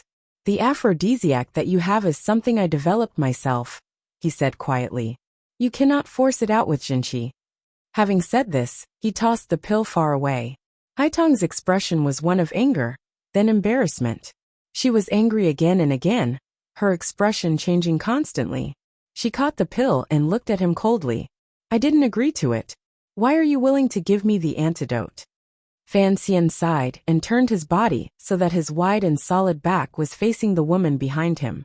His hand gently held onto a new branch as he looked at the mountain valley's first green staining the peaks and the wild flowers on the mountain slope in the distance. Chapter 203. Last night, the rain was light and the wind was strong. Deep sleep did not sober the wine. Ask the curtain rollers, and they say Haitong is still the same. Do you know it should be green fat and red thin? Fan Xian softly recited from beneath the tree. His voice was gentle, but it was unclear whether he was talking about a person or an object. This was the first time since that night in front of the palace that the immortal of poetry, Fan Xian, had composed a poem. This girl called Haitong quietly looked at that slender, and even somewhat thin body. She gradually loosened her grip on the dagger. If you want to fight, then I will fight. Fan Xian suddenly turned around. His face was full of smiles, but he still carried a look of unswerving determination as he looked at Haitong. It's only one day. I would like to see, even if I do not use those half-drunk methods, whether or not I can protect Xiao En's old life from Haitong's hands. Drunken tricks? Of course it meant drunken spring. Haitong's expression was calm. It was impossible to tell what she was thinking. It seemed that she had not expected that after reciting that poem, Fan Xian would reveal the backbone and courage that a man should have. As a proud daughter of heaven, she had unexpectedly suffered such a setback at Fan Xian's hands. She had not expected that Fan Xian would have the courage to face her alone.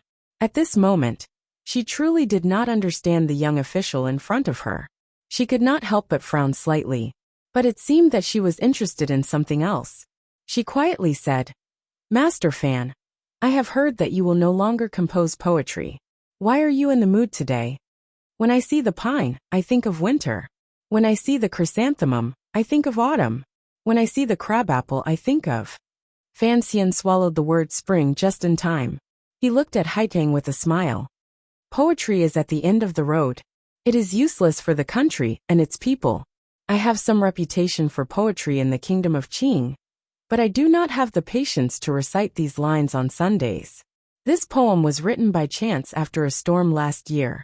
Today, seeing the spirit in Haitong's frail appearance, I could not help but recite it. I hope you do not blame me for being absurd. Haitong raised her head and squinted at Fan Xian. She suddenly smiled. I don't care if you are putting on an act, or trying to weaken my will. I just feel that what you said earlier was reasonable. You are an official of the kingdom of Qing, and it is your freedom to use whatever methods you want, so I will not hold a grudge against you. As for Master Fan's earlier poem, perhaps it was a good one, but I have never been an expert in this field, so naturally, I do not understand its meaning. All I know is that the crabapple cannot be soaked in the rain. If the water accumulates in the pot, the roots will rot. Regardless of whether it is green or red, I fear it will become a pot of rotten fruit. Having said this, she turned and walked back. A few moments later, she had disappeared into the quiet mountain forest, leaving behind only a faint fragrance, a few bird cries, and an embarrassed Fan Xian. Why did Miss Hua leave? Fan Xian seemed to have lost something. He sighed. I was going to tell you a story about a mushroom-picking girl. Haiting left with ease, and Fan Xian returned with ease. He patted his buttocks, clasped his hands behind his back, and slowly walked back along the moss-covered mountain road. After a few steps, he saw the 7 tiger guards on the other side of the road, who looked as if they were facing a great enemy. Wang Qinian led a group of Overwatch Council officials and hid in the grass, ready to attack at any moment. Seeing the commissioner return safely, everyone let out a collective sigh of relief. The Overwatch Council officials hiding in the grass also stood up, but their faces and bodies were covered in grass stains, which made them look very comical. Master, is that it? Wang Qinian frowned as he followed behind Fan Xian. This Haitang is a 9th-level master according to our intelligence reports, and Northern Qi always says she is a Tianmai. No matter how you look at it, she seems quite ordinary. And she did not make a move on you, master? Make a move on me? Fan Xian heard the vile meaning in Wang Qinian's words. If she had made a move on me, would I be able to walk back so calmly? He suddenly stopped and looked at Wang Qinian suspiciously. You used to be an expert at tracking people, so your hearing must be good. Yes, master. Wang Qinian did not know what he meant. Then did you hear my conversation with her just now? Fan Xian's face was full of smiles, but it was full of pressure. Wang Qinian did not dare to hide anything. I heard some of it. What did you hear? Wang Qinian's face was full of worry. I heard a wonderful poem from Master, and I also heard something about medicine. Fan Xian warned him. Do not reveal it. If the news that he had used an aphrodisiac on Haitang was made public, he would certainly offend all the people of Northern Qi, and Haitang would probably be so ashamed that she would cover her face with a flower basket before she dared to go out on the streets. Yes, Wang Qinian was full of admiration. Master is indeed not an ordinary person. With just a few simple words, you were able to send such a terrifying master away. Fan Xian paid no attention to his flattery. He only sank into deep thought. Today's matter seemed simple, but he had actually put a lot of thought into it. First of all, he had always referred to himself as an official. He wanted to make Haitang aware that this was not just a fight on the Jianghu, so that she would not fly into a rage because of the aphrodisiac, and forget many things that she should pay attention to. As for Li Qingzhao's dream order, Fan Xian had shamelessly prepared it while he was in the capital. Ever since Yan Ruohai had told him about a strange woman in the north called Haitang, Fan Xian had begun to prepare this kind of numbing method. He had even prepared a poem by Han Yu called Lazy to Get Up. Last night it rained in the 3rd watch, a chill before dawn. Are the Haitang flowers there? I lay on my side and roll up the curtains. But this poem was more intimate than Li Qingzhao's, so he did not dare to use it today. Fan Xian smiled slightly. He had deliberately said that he had felt something because of Haitang's delicateness. Thinking about it, the aphrodisiac must have made the girl very happy. She had been the female disciple of a grandmaster since she was a child, and was worshipped by the foolish common people as a Tianmai. After she finished her apprenticeship, she was temporarily unrivaled. She was truly a heroine among women, but the more one was like this, the more one wanted to be seen by others as a weak character. A woman, even if she was a queen, was still a woman. Perhaps Fan Xian was not the most able person in the world to see through the minds of others, but he was certainly the man who understood the minds of women the best. Because in this world where men were superior to women, there was no man who was willing to use an equal attitude and a meticulous spirit to analyze what a woman wanted. Fan Xian was willing because he loved all women who were clean. That was why, although there were traces, he was still able to let the other party enjoy a few slaps on the buttocks. He took out the antidote that was identical to the one he had given Haitang from his bosom, and swallowed it with a gurgle. "What medicine?" asked Wang Qinian curiously. Fan Xian tossed one to him. 6-fold tangerine peel pill. It clears away internal heat. Take it often. There was no antidote for the aphrodisiac that Fan Xian had concocted. Soak it in cold water and let it pass for a day. The aphrodisiac in Haitang's body was real, but the reason it had not been forced out was because of the reeds in Beihai Lake. Every spring, the cylindrical sheaths of those reeds would grow a kind of leaf-tongue hair. When this white hair fell into the water, it would interact with Fan Xian's medicine, making the woman's body feel numb and itchy, making her think that the poison was still lingering. Because of this, Haitang had silently accepted Fan Xian's agreement to exchange the antidote for her safety. Thinking of this, Fan Xian couldn't help but shake his head and sigh. He really was a very lucky man, but he didn't know when his luck would end. That day, the diplomatic mission stopped in the valley by the lake. Xiao En, with his broken leg, sat listlessly in the carriage. He knew that what awaited him would be imprisonment by the royal family of Northern Qi. The people of the Zhan family had always been extremely fanatical. In order to find the whereabouts of the temple, they would certainly not let him off easy. And in order to prevent this from happening, He would probably use his power to kill him. As for Huer, the old man suddenly grew tired of the intrigue, and thought that if he had died at Fan Xian's hands in the morning, perhaps that would have been a good ending. The diplomatic mission that had crossed the border had not yet returned, and was probably throwing a tantrum at the Northern Qi officials. Indeed, the corpses outside Wudu had already been collected by the kingdom of Qing. These were the greatest evidence of the Northern Qi army's trespassing and futile attempt to rescue the prisoners. In the current state of affairs, the kingdom of Qing was the main attacker, and the other countries were the main defenders. Fan Xian's diplomatic mission had no choice but to fly into a rage and take advantage of this opportunity to stir up trouble. After who knew how long, the Northern Qi officials had finally calmed the Qing envoy's anger. The secret agreement and the open agreement had finally entered the next stage. The diplomatic mission's carriages formed a long procession, and they slowly circled around the shore of the North Sea Lake and turned into another valley. Fan Xian sat in the carriage, looking at the vast and boundless lake and the gradually rising mist. His face was expressionless, but his mood was somewhat complicated. The carriage pressed against the meadow, leaving deep tracks and turning over fresh soil.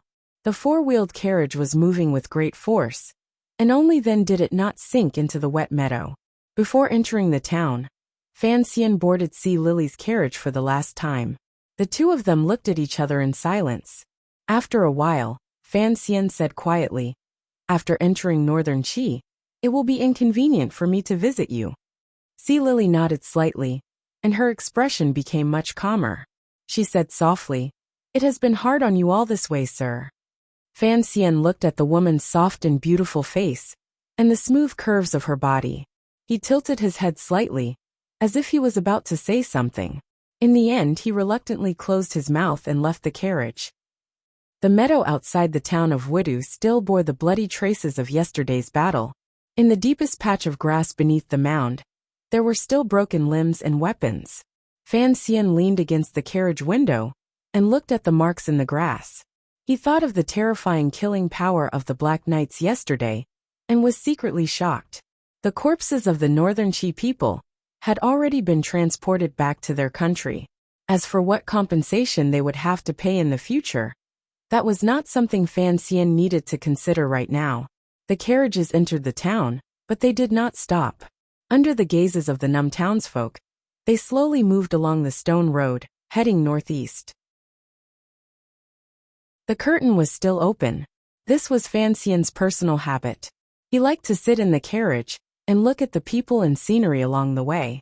He did not want to have his eyes covered by a black cloth.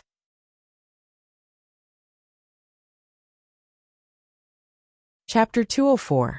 Wudu was a remote town on the border between the kingdom of Qing and Northern Qi. because it was not a battleground. No major battles had taken place there for many years. However, both sides had their own garrisons, so skirmishes were inevitable. When the two countries focused their trade and war efforts on the vassal states south of Wudu, the town became even more depressed and silent. Fan Xian knew that this town belonged to Northern Wei 20 years ago, and was later incorporated into the Kingdom of Qing. So the townspeople did not feel close to the diplomatic mission. It seemed that it would take some time for the people of the country to truly accept the fact that their ruler had changed. The glazed tiles of the town reflected a dim light into the sky. Sitting in the carriage, Fan Xian narrowed his eyes and kept thinking about what he should do after entering Northern Qi. The secret that Xiao In spoke of was something that Fan Xian had to obtain. This was even more important than the mission and interests of the Kingdom of Qing, because the temple was connected to Uncle Wu Zhu, and the words his mother had left in the chest had revealed that she had once snuck into the temple and stolen something. A faint smile rose to the corners of Fan Xian's lips. He had never seen his mother, but strangely, he loved that woman called Yi Qingmei very much. Thinking of how many years ago, a little girl had secretly run into an illusory temple that no one knew she was in, he sighed in admiration. He sighed in admiration of his mother's courage and wisdom. Fan Xian knew that he was not as good as his mother, but this fact did not discourage him in the slightest. On the contrary, it made him more eager to face this seemingly beautiful, but actually very dangerous, second life. So he needed to know where the temple was, and then feel the place where his mother had stepped, and feel the scent that she had left behind. Outside Wudu was a small river, which was now the border between Northern Qi and the Kingdom of Qing. A temporary bridge had already been built across the river, and it could accommodate a single carriage. Officials from Northern Qi and the official from the Chamberlain of Dependencies were waiting on the other side of the bridge for the diplomatic mission to arrive. On the other side of the river, the lethargic, sallow, and emaciated local soldiers were also on guard. Looking at the way they held their spears, one could not help but wonder if they were displaying the dignity of their country's military, or if they were hugging their spears to sleep. The first carriage stepped onto the bridge. The wheels of the carriage made contact with the undulating and simple wooden bridge, making a creaking sound. It looked as if the bridge could collapse at any time. It was a little scary. Fan Xian had already gotten off the carriage. He strolled to the other end of the bridge and greeted the Northern Qi officials who had come to greet him. He then turned his head to watch the carriages behind him slowly roll over the bridge, one after the other.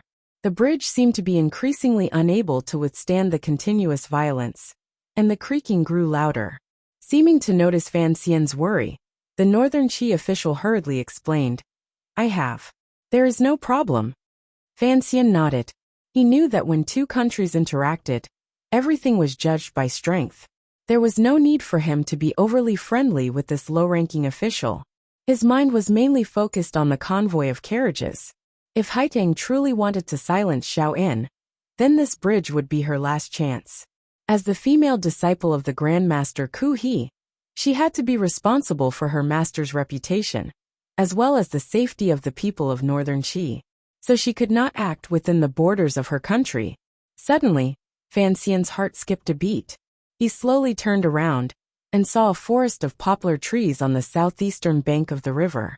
The trees were thin, but they pierced the sky. They looked as solemn as the long spears of an army. A village girl dressed in flowery clothes was carrying a basket as she watched the carriages pass by. A cool breeze blew past, lifting the flowery cloth wrapped around her head, revealing an ordinary face and a pair of clear eyes. Fan Xian smiled at the girl named Haitang and nodded imperceptibly to show his gratitude, as well as to express his goodwill. He knew that after going to Shangjing, Northern Qi, he would inevitably have to deal with her again, and Chen Pingping had told him to find a way to get close to Ku He.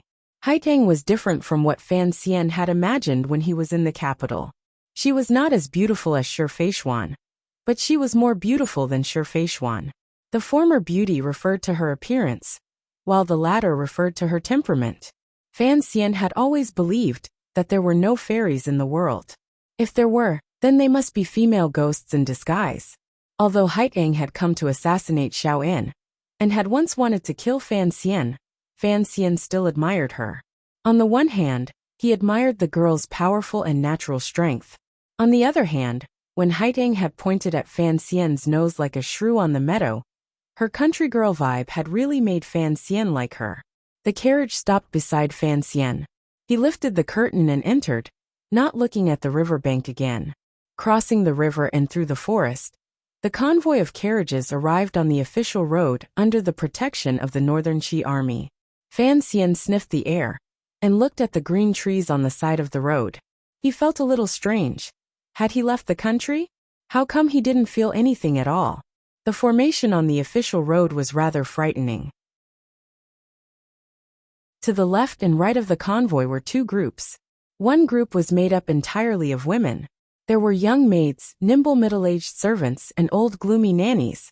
The other group was made up of men, but they were even gloomier than the women. They wore embroidered robes and carried curved swords at their waists. Their bodies exuded a sinister aura. At least half of the people in the diplomatic mission were from the Overwatch Council of Qing. As soon as the convoy set out on the official road and saw the group of men with curved swords, a strong sense of hostility began to brew. Everyone's hands unconsciously touched the hilts of the straight swords at their waists. The Overwatch Council of Qing and the Brocade Guard of Northern Qi were the two most secretive and dangerous secret service organizations in the world. Over the past decade or so, the two sides had crossed swords countless times, both in the open and in the shadows. The battle between spies and counter-spies was always cruel and merciless. The hands of both sides had long since been stained with the blood of the other. Today, suddenly meeting on the official road, both sides began to smell the scent of the other, and their eyes began to turn red. The officials of Northern Qi hurriedly came forward to explain to Fan Xian. Fan Xian didn't mind. He waved his hand, telling his subordinates to relax a little. After all, today they had come for the sake of the friendship between the two countries separated by a strip of water. It was the 7 tiger guards behind him who kept their cool the whole time. They were indeed two neighboring countries separated by a strip of water. And the feeling was even more obvious as they passed through Wudu. Without waiting for a rest, Fan Xian immediately had his subordinates begin to arrange the handover ceremony. Wang Qinian was a little puzzled. Why don't we continue to hold Xiaoan? Perhaps on the way to Shangjing, we can get some information out of him. He didn't know what secrets Xiaoan held, but as Fan Xian's confidant, he naturally knew what Fan Xian wanted. Fan Xian shook his head and calmly said, "Forget it. It's not that convenient to travel with these Northern Qi spies. It's better to leave him to them, and we'll have less to worry about. If anything happens to Xiao En along the way, naturally Northern Qi will take responsibility. Would they dare not return Yan Bingyan to us?" Although he said this, Fan Xian still felt a little depressed. Once they entered Shangjing, Xiao En might not be able to keep his life under the pressure of Ku He's position. Even if Xiao En regained his power because of his relationship with Shang Shanhu, Fan Xian had no better way to pry open Xiao En's yellow, old and tight-lipped mouth. The clanking of chains rang out, and Fan Xian watched coldly as the old man was helped out of the carriage. Both of Xiao En's legs were broken, so it was particularly difficult for him to get out of the carriage. His trousers at the knee gave off a faint, sweet smell of blood. Most of the brocade guards of Northern Qi were young men, and they had no idea what Xiao En looked like. But from folklore and from the mouths of the older members of the guard station, they knew that the current Northern Qi Secret Service had been single-handedly built by this pitiful old man, who could not even stand. In other words, this white-haired old man could be considered the founder of their group. A strange atmosphere pervaded the scene of the handover. The brocade guards of Northern Qi didn't know how to treat Xiao En. Should they treat him as a national hero? Or a remnant of the previous dynasty? Was he their ancestor?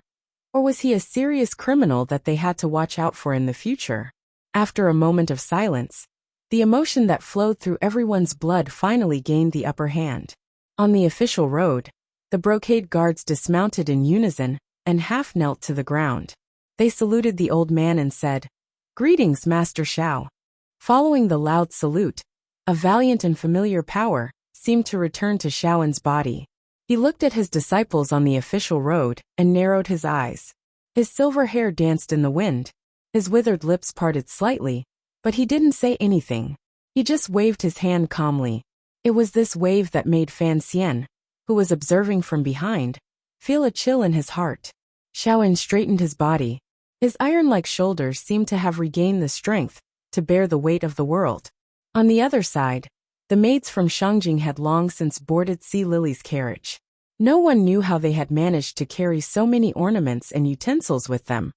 But Sea Lily was able to take a fragrant bath in the carriage.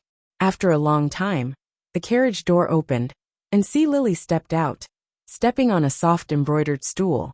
Everyone's eyes brightened, but Fan Xian's eyes dimmed for a moment, then returned to normal.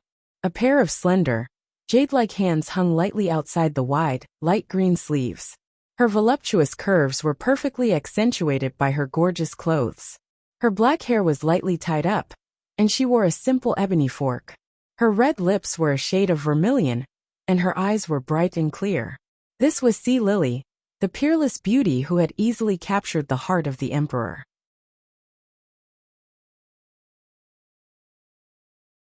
Chapter 205. Wang Qinian glanced at Fan Xian, as if trying to find something strange on his face. After all, if Sea Lily were to leave, she would forever be in the palace, and the two of them would probably never see each other again. Unexpectedly, Fan Xian's face was still calm, and his eyes were as clear as a lake. He smiled and walked forward, bowing to Sea Lily through the crowd of women.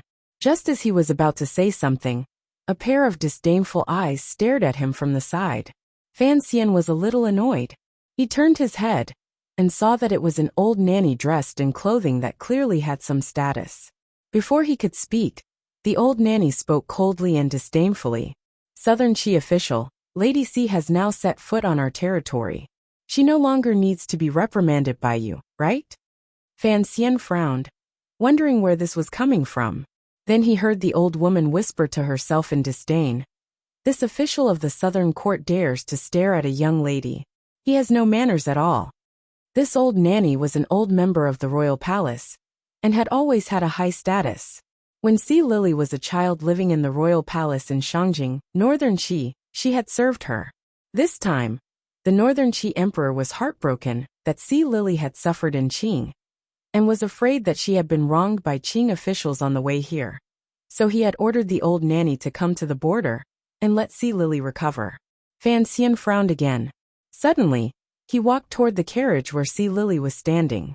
The Jinqi in his body was tyrannical, and at this moment, he only released a little bit of it. But it was enough to make the women around him cry out and fall to the side, making a path for him. At the other end of the path was Sea Lily, who was sitting uneasily under the carriage. What a rude fellow! The old nanny was furious. What do you want, you southern barbarian?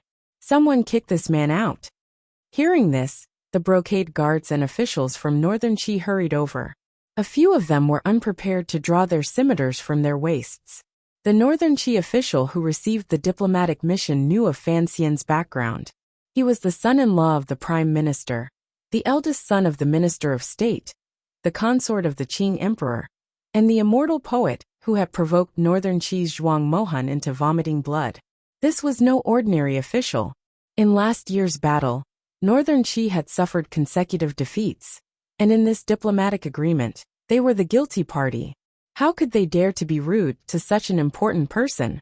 The official quickly dismissed the brocade guard. The old nanny was even angrier. She pointed at the official and scolded. How can we allow these southern barbarians to act so presumptuously on our territory? Relying on his time in the royal palace, old Yu only knew the depths of Hohai. How could he know the depths of the world? He gritted his worm-like teeth, puffed up his cheeks, and waved his withered palm toward Fan Xian's face. Pa! Fan Xian smiled and held the old nanny's wrist. He tilted his head to look at her. The old grandma felt her hair stand on end from the stare, but she still forced herself to say, "Let go. See if I don't slap you for real." Another smack. This time, it was the old nanny who had been slapped in the face. Her legs gave way, and she fell into the yellow dirt on the official road. The old woman covered her pained face and looked at Fan Xian in shock. Perhaps it had been many years since she had been hit, so after being hit, she was so shocked that she forgot to cry out in pain. Fan Xian pulled back his hand. He was disgusted by the old bark he had touched. He wiped it on his clothes and said quietly, "Since you say I am a southern barbarian, then I will show you." This slap made everyone feel dizzy. No one could have imagined that Commissioner Fan Xian, the immortal of poetry, would raise his hand against an old woman. The official quickly wiped away his sweat and explained, "She is an old member of the palace. Even the common officials have to give her some face." Fan Xian looked at the old woman, who was sitting on the ground and covering her mouth. He shook his head slightly and smiled. "I am not an official of Northern Qi, so I don't have to give her face. Don't say she's an old member of the palace. In my heart, she is a shameless old member of the palace." These words were far too arrogant. He didn't even care about the face of the Northern Qi palace. The official gritted his teeth and lowered his head. He knew that the situation was not in his favor. Even if Fan Xian had hit her, he couldn't say anything. Fan Xian walked directly to the side of the carriage through the empty path. No one dared to stop him now. He smiled and looked at Sea Lily. "Take care of yourself in the palace," he said quietly. Sea Lily curtsied slightly. The panic in her eyes had now been well concealed. She pursed her lips and replied lightly, "You have taken care of me on the way. I have nothing to repay you for your kindness. I am truly at a loss as to what to do." Fan Xian smiled. "What to do is good. Don't worry." With a few simple words, he had determined the future of Sea Lily's brother in the capital. Fan Xian silently retreated, standing far away in the middle of his envoy's carriages. He watched as the old man and woman, who had traveled with him for a long time, boarded Northern Qi's carriage. He narrowed his eyes and felt that something was strange. Northern Qi did not seem to treat this as a secret agreement. Logically speaking, Xiaoan should have been secretly sent to Shangjing. With so many brocade guards present today, there was no way to hide it. If Shang Shanhu asked for Xiaoan from the royal family of Northern Qi, how would the young emperor respond? Haitong's side was another opposing force. It seemed that the royal family of Northern Qi was in for a headache. Fan Xian was also curious about how Sea Lily was being treated. He could see that the emperor really liked her. Otherwise he wouldn't have gone to such lengths to receive her. But even if Sea Lily was the granddaughter of the Qing prince, after all these years, she had long since lost her value. Could it be that the young emperor really believed in love? But wouldn't the Empress Dowager be angry at such a serious matter? How could Sea Lily enter the palace? The old man with the broken legs boarded the carriage in silence. Fan Xian couldn't help but sigh to himself. Xiaoan had just gotten off the prisoner's carriage, and now he was in another. How could one carriage carry the 20 years of separation and the loss of freedom? After entering Northern Qi, the Black Knights quietly returned to their encampment near the capital. The safety of the envoy was left to the Northern Qi brocade guards and the troops along the way. Fan Xian had a rare moment of leisure, and he was quite content. In any case, they were on foreign soil. Even if they were given 800 times more courage, they wouldn't dare to do anything to the envoy. The trip was a pleasant one. Most of the people in the envoy were old people who had been to Northern Qi. Even Wang Qinian had done business between the two countries for free. The only ones who seemed excited about going abroad were Fan Xian and the 7 Tiger Guards. Although the Tiger Guards, led by Gouda, still maintained the stern air that experts should maintain, one could tell from their incessant gazes that they were very interested in the foreign scenery. Fan Xian laughed. "We've opened our eyes to the foreign world, but the scenery of Northern Qi isn't much different from that of Qing. It's just that the trees are different. Even the temperature isn't cold. It's much warmer than the wasteland southwest of the Great Lake." Wang Qinian explained. Although Northern Qi is in the northeast, the weather is actually quite good. Gouda suddenly spoke in a low voice. Because he rarely spoke, Fan Xian was very interested. He said, "The scenery of Northern Qi is indeed good. My greatest wish in life is to follow His Majesty on his 4th northern expedition, to bring this territory under the jurisdiction of Qing, and to help His Majesty unify the world. The carriage rattled along the official road. Outside the window, the green leaves of the deciduous trees, large and small, swayed in the wind created by the carriage, as if they were shaking their heads and sighing. Fan Xian sighed. On this beautiful spring day, let's talk less about fighting and killing. Although he said this, he still quietly explained all the things that they should pay attention to in Shangjing. This time there was no need to negotiate. As for the implementation of last year's agreement, it shouldn't be too difficult, but there were some things that needed to be taken care of. Aside from Fan Xian, Wang Qinian, and Gao Da, the only other person in the carriage was the deputy of the diplomatic mission, Master Lin Jing of the Chamberlain of Chamberlain. So there was nothing taboo about their conversation, as long as it wasn't overheard by the people of northern Qi outside. There was still a long way to go from Wudu to Shangjing. As the carriage traveled eastward day by day, Fan Xian's brows gradually furrowed. He was no longer in the mood to look at the dull scenery outside the carriage. In his heart, he was thinking, where should Xiao In be at this time? And see Lily, before she entered the palace, what kind of identity would the young emperor arrange for her? Chen Pingping's plan of white sleeves had already been secretly broken by Fan Xian. Would Fan Xian's plan of red sleeves come to fruition one day? Seeing that Fan Xian was not in a good mood, Lin Jing respectfully said, "Sir, although the diplomatic mission is safe, the journey is long and tiring. Please be patient, sir." He was well aware of Fan Xian's status. That day at Wudu, when he had slapped the old nanny, Lin Jing didn't think it was a big deal. Given Fan Xian's status and temper, in the capital of the kingdom of Qing, he would even dare to beat up the Guo family and guard Ye's only daughter, let alone a mere servant woman. He also knew that this diplomatic mission would be carried out according to Fan Xian's orders. He was just a minor character dealing with miscellaneous matters, so he was afraid that Fan Xian would be in a bad mood and cause trouble. He hurriedly said, "Shangjing is one of the most prosperous places in the world. The women there are more elegant than those on Lujing River in the capital. When the time comes, you should go and see."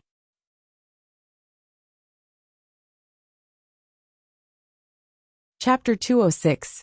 Fan Xian smiled and shook his head, indicating that it wasn't because he couldn't bear the loneliness of the journey. He knew that ever since he often sat in See Lily's carriage, in the eyes of these people, he was probably inextricably linked to the word dissolute. After thinking for a moment, he suddenly opened his mouth and asked, "We've already walked for so many days. Furthermore, we've been traveling on official roads. Our speed is very fast. We should have already passed the distance from the border to Jingdo. Northern Qi's territory seems to be rather large." A strange silence fell over the carriage. After a long time, Ling Jing smiled and said, "Correct. Although the royal court seized a large piece of land from northern Qi last year, in terms of territory and population, northern Qi is still the largest country in the world. It's just that there's been constant internal strife, and the hearts of the people are divided. That's why they're no match for us." Fan Xian frowned slightly. If northern Qi could really rise to power, then the country he grew up in might be in trouble. As he thought this, he heard Gao Da say in a low voice, "It seems that there's still a large territory waiting for us to conquer." Gao Da was a man of few words. These past few days, after he was no longer in charge of escorting Xiao In, he would often say a few short words, but they were extremely absurd and hilarious. Fan Xian couldn't help but laugh. The officials of the kingdom of Qing, under the influence of 20 years of victory, had indeed developed a terrifying self-confidence. Wang Qinian, on the other hand, laughed bitterly. "I say, Sir Gao, don't take away my role as a sidekick." Along the way, the diplomatic mission stopped at various relay stations in northern Qi. Very few of them stopped in the larger cities. Although the Qing diplomatic mission was somewhat displeased, seeing that the officials of the other side had carefully received them and served them attentively, they couldn't say anything. Everyone knew that northern Qi had lost a great deal of face by this agreement. Naturally, they would be too embarrassed to let the people of the country see the southern diplomatic mission swagger through the cities. But along the way, they would always meet some ordinary people. One day, Fan Xian asked a question he had been curious about for a long time. Why do the people of northern Qi not seem to hate us? Why do they look at us with contempt and even pity? In the eyes of the people of northern Qi, we are still southern barbarians, uncivilized objects.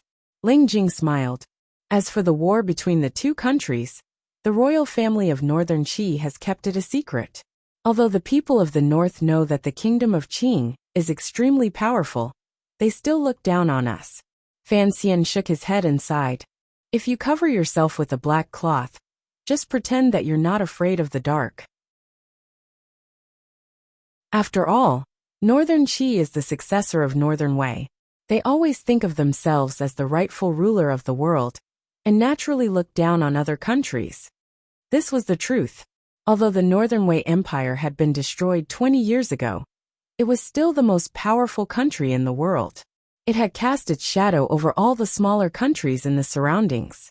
The might of the barbarians still remained in the hearts of the people of the north. Thus, they had always thought that Northern Qi still retained its former glory, and that they were still the people of the most powerful nation in the world. When they looked at other people, they would habitually lift their chin slightly and lower their gaze slightly, boasting, pitying, and respecting themselves. People were willing to live in the past. Of course, the officials of Northern Qi knew that the world had changed a long time ago. This could be seen from the way they treated the Qing envoys. There's one more important point. Ling Jing continued his analysis calmly. Northern Qi inherited most of Northern Wei's territory and officials, so all the scholars of the world regard Northern Qi as the rightful ruler. The path of literature lies in Northern Qi. This is not wrong. Every year during the spring examinations, Northern Qi's examinations are much more lively than ours. Not only do the scholars of Northern Qi gather in Shangjing, but even the scholars of Dongyi travel thousands of miles to Shangjing. Wang Qinian interrupted. That's right. Even many of the scholars of the kingdom of Qing went to Shangjing to take part in the examinations a few years ago. Preposterous. Fan Xian laughed. Can people of Qing become officials of Northern Qi? Ling Jing smiled bitterly. Of course not. But it seems that the people of the world recognize this. So as long as a scholar can enter the top 3 in the Northern Qi examinations, no matter what country they are in, they have the right to be an official.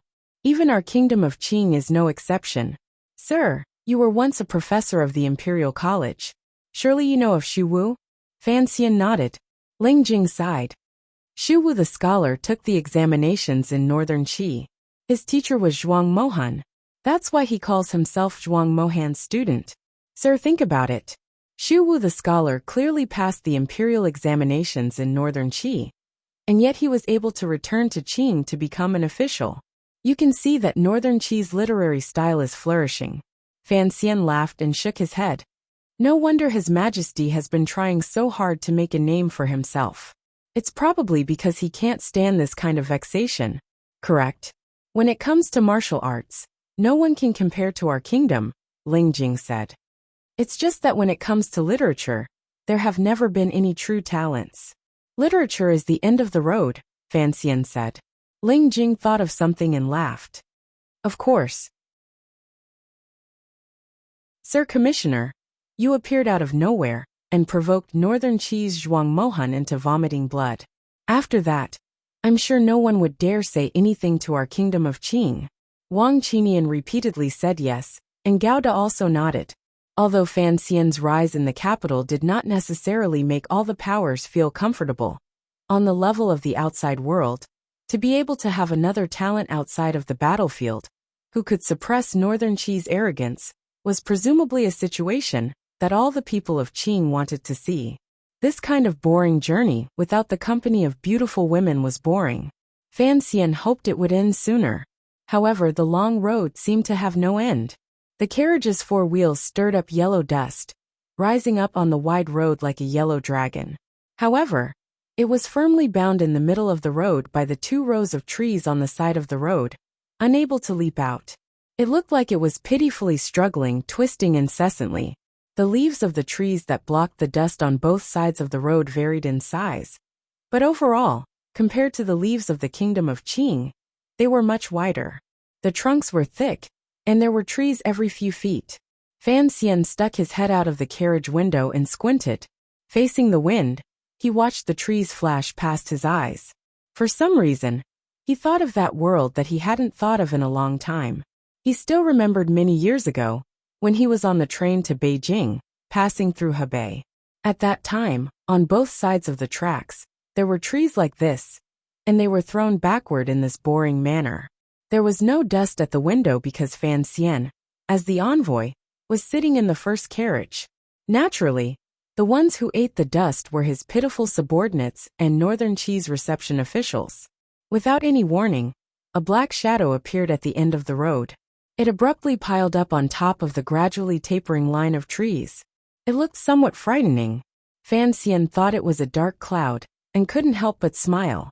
Although he wasn't going to call for everyone to collect their clothes like he had done on the rooftop in Danzhou, he was going to remind the driver to put on a raincoat.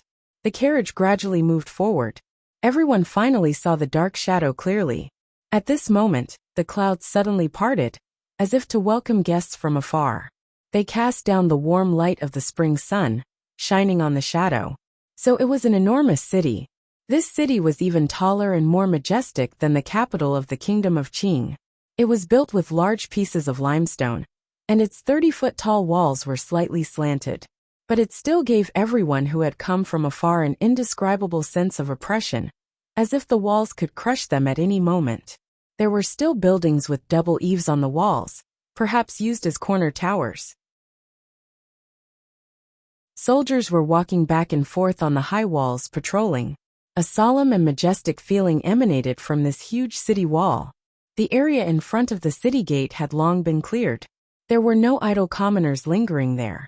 The relevant officials of Northern Qi were waiting in the square for the arrival of the Qing diplomatic mission.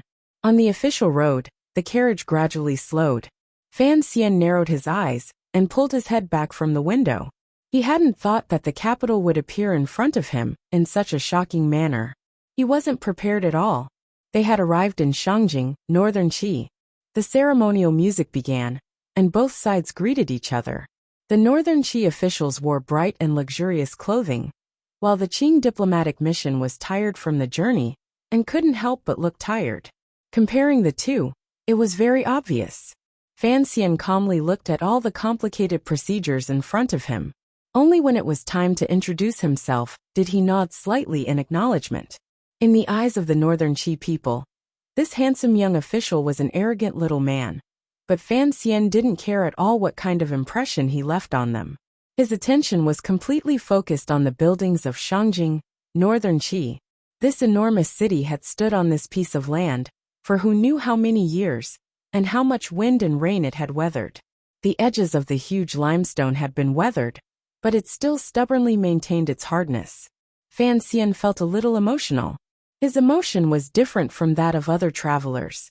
He only felt that after coming to this world 17 or 18 years ago, he could finally touch upon the history of this world, even if it was only a remnant of history. Although the capital of the kingdom of Qing was also very large, everything seemed to have a certain freshness to it. Fan Xian knew that this smell was left behind by his mother, so he could see the ancient buildings today, and he felt a strange sense of vicissitudes.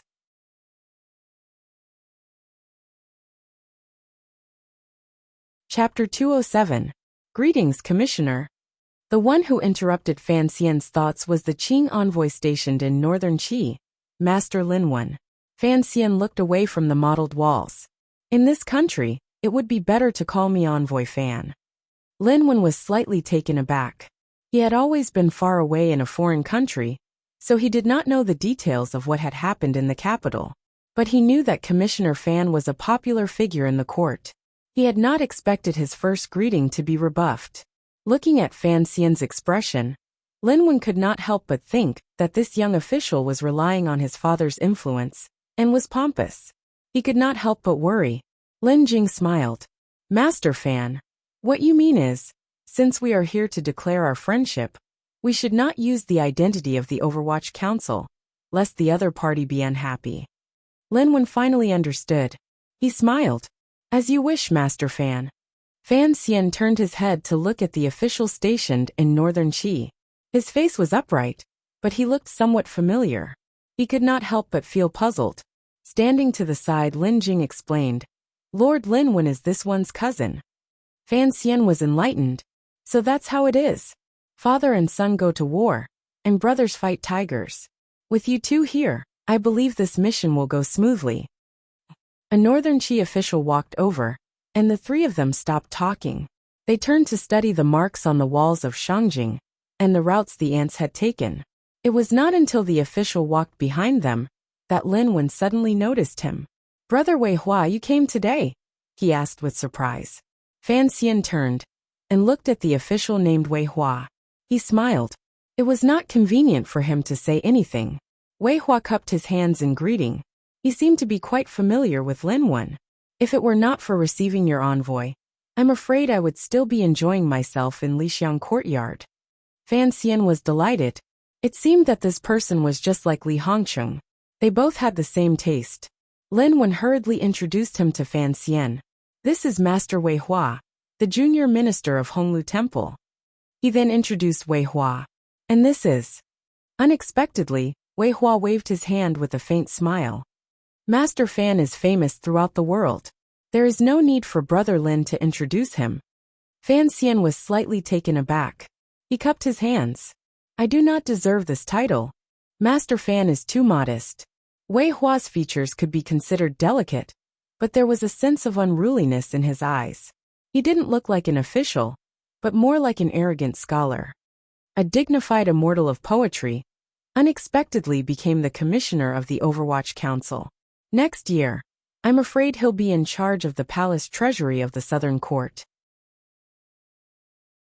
Before he left for the diplomatic mission, he exposed the scandal of the spring examination, and the heads of 17 officials fell to the ground. "But Master Fan, you've transferred to Northern Qi." He laughed and said, "I wonder what the emperor of your country is thinking? For someone as important as Sir Fan, it is only natural that he should be kept in the capital. How could he be sent to suffer in the kingdom of Qi? What if we meet with a cold on the way? What should we do?" Fan Xian heard the faint threat in his words, but did not care. He smiled and said, "How could I be so weak?"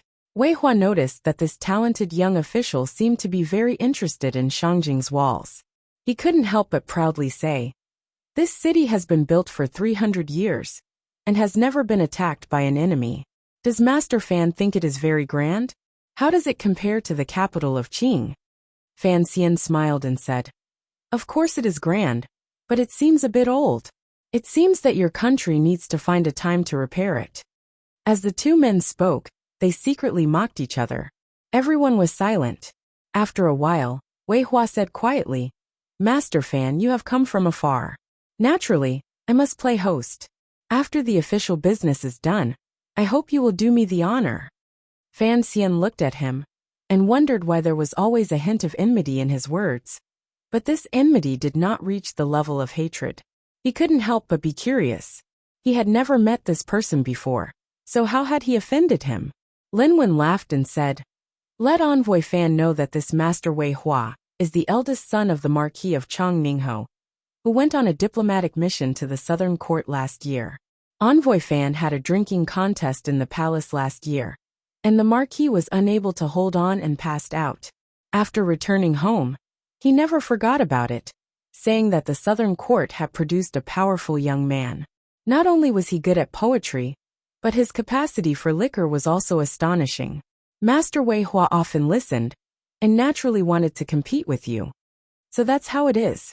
Fan Xian laughed bitterly, and looked at Master Wei Hua again. Sure enough, he saw some similarities between him and Chang Ningho. Last year, he had been the deputy to receive the Northern Qi diplomatic mission, and had come into contact with Chang Ningho quite a bit. Later, during the palace banquet, they had a good drinking contest, and could be considered half a drinking buddy. He couldn't help but clasp his hands together and say, "Brother Wei, if you want to avenge your father, you'll have to wait a few days. Otherwise, if I get drunk and become muddle-headed, it won't be easy to explain to His Majesty." Everyone laughed and left the matter for another day. Shangjing Northern Qi was indeed bustling. Although the streets were not wide, there were restaurants and restaurants along the way, with green tiles and pale walls and tall trees. The scenery was beautiful, and the people on the streets smiled warmly, full of confidence and pride. It did not look like a defeated country at all. The diplomatic mission was received by Wei Hua, and they headed west of the city. They were arranged to stay in the royal courtyard behind Honglu Temple. From this arrangement, it could be seen that the Emperor of Northern Qi was giving the Qing diplomatic mission enough face. Along the way, Fan Xian chatted with Wei Hua, and found that he was very familiar with the Qing bureaucracy. Not only could he name some of the nobles, but judging by his tone of voice, it seemed that he was acquainted with Crown Prince Jing, Li Hongcheng. This surprised Fan Xian. The capital of the two countries was far from each other, and Fan Xian didn't know how they had met. During their conversation, Fan Xian had a vague understanding of Northern Qi's current state of affairs. Of course, before he went north, he had already read countless files in the Overwatch Council. He knew that the Northern Qi court was far from as harmonious and brilliant as Wei Hua had described it to be. The Empress Dowager of Northern Qi was only in her 30s, and was still young. The emperor had not been in power for long, and could not completely control the court. The emperor's faction and the empress's faction each had their own faction in the court, and they were fighting silently. If it weren't for the fact that the two countries had fought last year, and Northern Qi's complete defeat had temporarily suppressed the conflict, Shangjing would probably be in chaos by now. And Shangshan, who was originally a great general in the north, and it was for this reason that he had been transferred back to Shangjing. Fan Xian pretended to ask casually, "I hear that General Shangshan who is a great hero. Brother Wei, when are you free to take me to pay him a visit?" Wei Hua was surprised. "Master Fan, you are interested in General Shangshan who? Although I am not a weak scholar, I have always admired heroes who resisted the barbarians." Fan Xian smiled warmly. Wei Hua's expression changed. It seemed that he did not want to talk about Shang Shanhu. Fan Xian saw his expression and didn't say anything more. He smiled slightly. When the diplomatic mission arrived at the courtyard, there were people responsible for arranging their accommodations. After a while, everything was finally arranged. As the vice minister of the office of the Grand Herald, Wei Hua naturally had to arrange dinner. At the banquet, he tested Fan Xian's tolerance for alcohol, and found that this young official drank wine like it was water. He was a perfect example of the true meaning of the word drink. He couldn't help but be shocked, and immediately gave up on the idea of drinking to avenge his father. The banquet dispersed, and the only people left in the courtyard were the diplomatic mission's own people. The guards of Northern Qi were very courteous, and only stood guard outside the gate, leaving all matters of the inner courtyard to the diplomatic mission to handle. There were only 5 people in the room: Fan Xian, the 2 brothers Lin Wen and Lin Jing, Gao Da, and Wang Qinian. Fan Xian closed his eyes for a long time, making sure that no one was eavesdropping.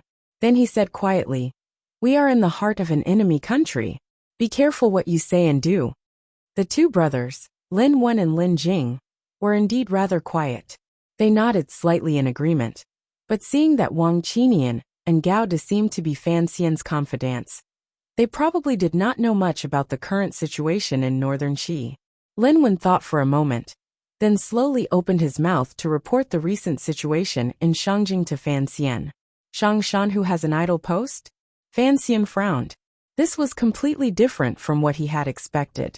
The Overwatch Council had originally thought that Northern Qi's most capable general, since he had been transferred south from the snowy wastelands, must have been to deal with Qing's aggressive attacks. How did he become an idle post? Great General Huayuan. Although his name sounds good, he is in the capital, and he only has 100 private soldiers.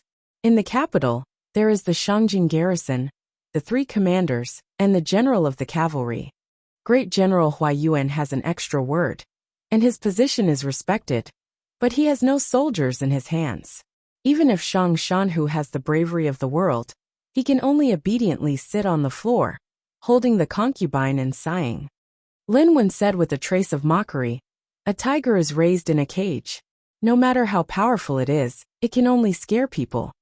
Fan Xian lightly knocked on the table, and shook his head in confusion. What are they doing?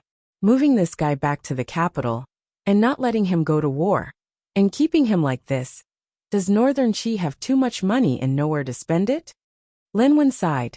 In the struggle between the Emperor and Empress of Northern Qi, everyone wants to win Shang Shanhu's support, but everyone is afraid that Shang Shanhu will completely fall to the other side. So for now they can only put him aside. But Shang Shanhu's name is here, and his rallying power in the military is too strong. Even if he only has 100 personal guards in the capital, no one would dare to look down on him.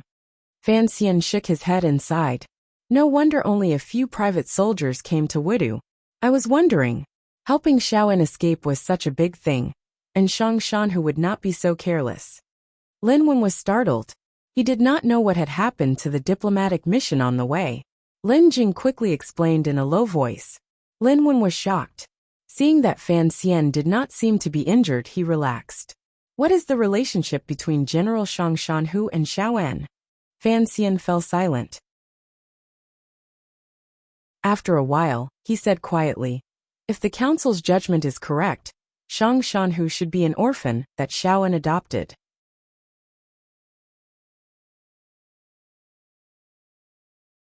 Chapter 208. An adopted orphan? Everyone was shocked. Fan Xian replied calmly. But it was a long time ago. After Xiaoan was captured, Northern Wei was destroyed, and the world was thrown into chaos. It was then that Shang Shanhu emerged. The Overwatch Council had other evidence, or else they wouldn't have come to this conclusion. But Fan Xian's mission to the north was to confirm Shang Shanhu's master. No wonder Shang Shanhu was in such a hurry to rescue Xiaoan. This is a big problem for the Northern Qi court. Fan Xian stopped abruptly and frowned. Haiding wanted Xiaoan dead. The emperor wanted to force Xiaoan to reveal the location of the temple, and Shang Shanhu simply wanted the old man to have a happy old age. The three most powerful forces in Northern Qi, because of Xiaoan, had split into three completely different forces. There was going to be a good show to watch. Of course, Fan Xian also wanted to know the secret of the temple, so he couldn't just be a spectator. It was getting late, and everyone was tired from the journey, so they began to make arrangements for their rest. As for the next day's arrangements, the relevant officials had already drawn up the rules. Lin Wen only selected a few important matters to report to Fan Xian. The most important thing the next day was to enter the palace and meet with the emperor, and then to negotiate the exchange of prisoners at the office of the Grand Herald. Fan Xian thought for a moment and said, "We'll enter the palace in the morning. As for the office of the Grand Herald in the afternoon, I'll have to trouble you." He turned to Ling Jing. "Sir." Ling Jing looked at Fan Xian puzzled. This was an important occasion for the exchange of prisoners and tribute. How could the envoy not be present? Fan Xian lowered his eyelids and said quietly, "I have more important matters to attend to." The prisoner exchange agreement had two pieces of paper, one white and one black. Fan Xian valued the black piece more. He had already handed over Xiao En and Si Lily, so he had to confirm Yin Bingyun's whereabouts immediately. Fan Xian sat in the carriage on the way to the Northern Qi Palace, yawning endlessly. He was not a pampered person who chose his bed, but he had not slept well last night. Looking at Gauda and Wang Qinian beside him, they seemed to be tired as well. It was not hard to imagine that the entire diplomatic mission had suffered from insomnia. Last night, just as they were about to rest in peace, Wei Hua of the Chamberlain of Honglu Temple came again. Although he did not enter the rear courtyard, a number of singers and beauties, carrying with them a fragrant wind, ran into the rooms of the Qing officials. For a moment, everyone cried out in alarm.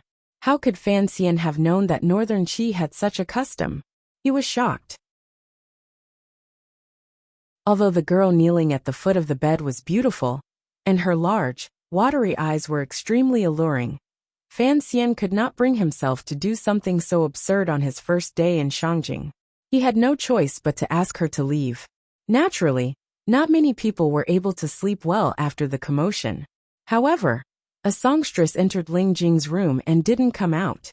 During breakfast, Fan Xian noticed that Ling Jing didn't look too good. Ling Jing was a little surprised and explained with a smile, Even when the Northern Qi diplomatic mission went to the capital, the Chamberlain of Honglu Temple had arranged it this way. Fan Xian wiped the corners of his eyes and found that they were a little sticky. He then looked at Wei Hua, who was 100 times more energetic than before, and couldn't help but curse in his heart. He guessed that Wei Hua was probably doing this on purpose. Going on a diplomatic mission was actually similar to going on a business trip in his previous life. This was what Fan Xian thought. The carriage moved very steadily. He greedily opened the window and looked at the scenery on the street. It was not easy to come to Shangjing in Northern Qi. He hadn't even caught a glimpse of the street, and now he was going to the palace to kowtow. It really was not a good feeling. Getting off the carriage and entering the palace, he put on a smile and gently rubbed his hands together. Stepping into the deep doorway, he suddenly saw a bright light. In the light were layers of eaves and tens of thousands of palaces. Most of the buildings in the palace were black. Amidst the solemnity, there was a hint of freshness and antiquity. Fan Xian paused and looked at the palace in front of him. It was like when he had first arrived in Shangjing, and he was a little absent-minded. The palace of Northern Qi was very different from that of the kingdom of Qing. It did not triumph in its vastness. Instead, it was layered, beautiful, and tranquil.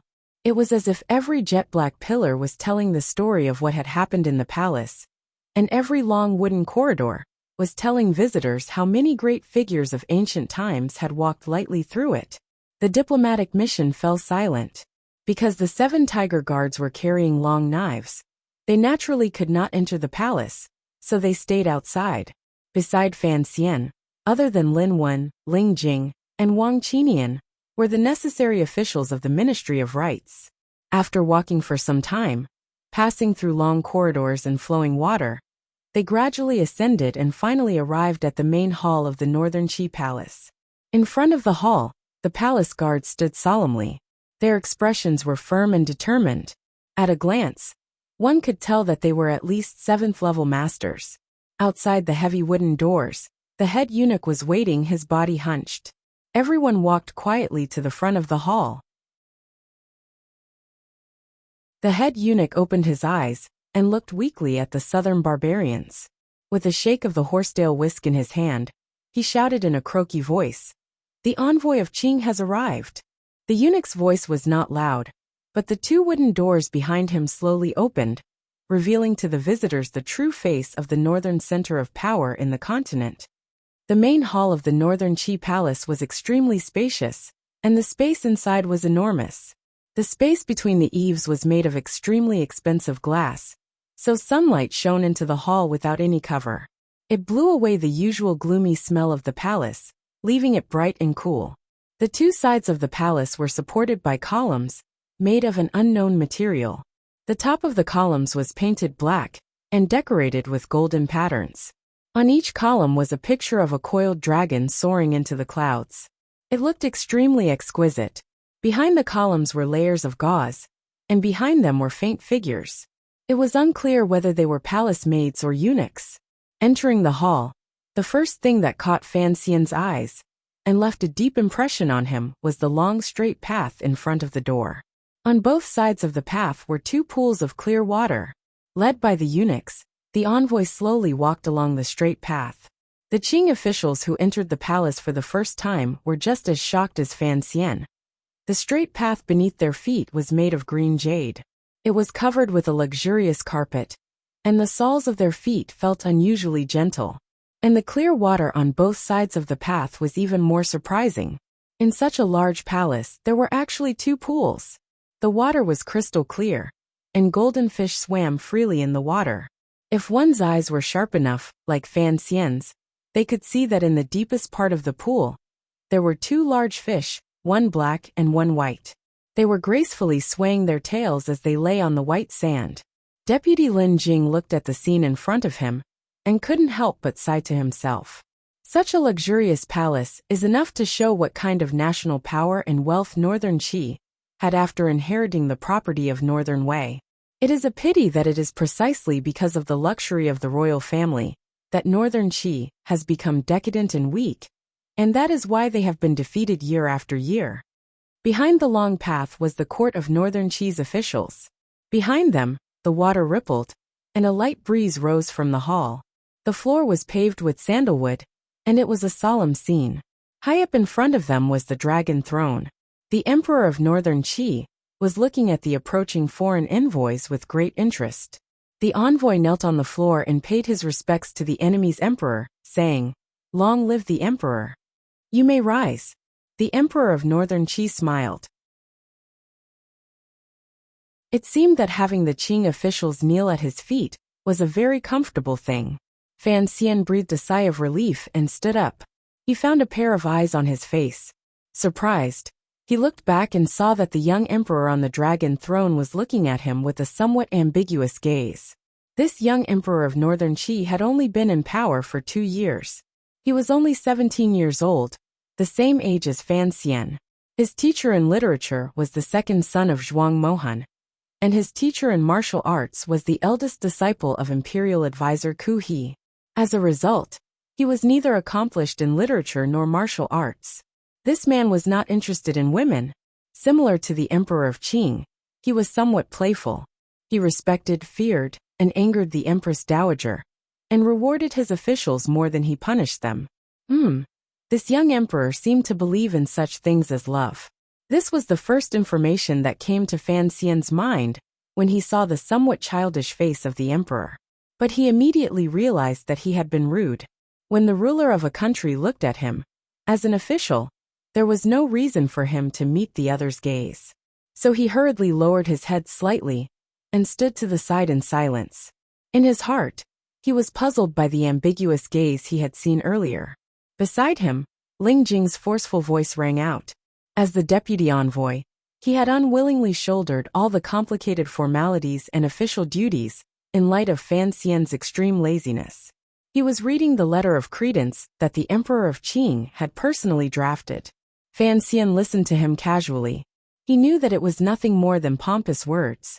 The friendship between the two countries would last forever, and they would be brothers for generations. These lies could not even fool Dong, who sold tofu in Danzhou, yet they had to be read out so seriously. Sure enough, the young Emperor of Qi was nodding his head slightly, expressing his approval of his counterpart in the south. Fan Xian laughed in his heart, but his face maintained a respectful and self-restrained smile. It seemed that he was already reveling in the friendly atmosphere between the two countries.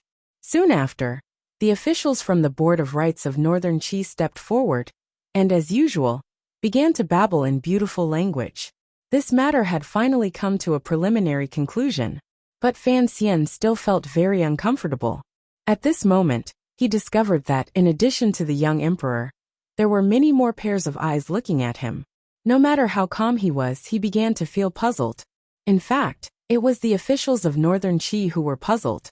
Everyone knew that the envoy from the south was the immortal poet Fan Xian, so they were all very interested in what kind of outstanding young man could make the great Zhuang Mohan return home dejectedly.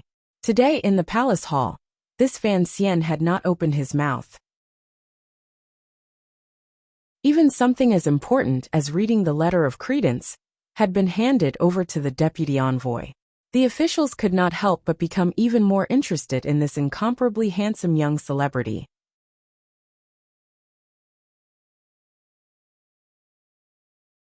Chapter 209. Fan Xian began to feel uneasy. Very imperceptibly, he took half a step back.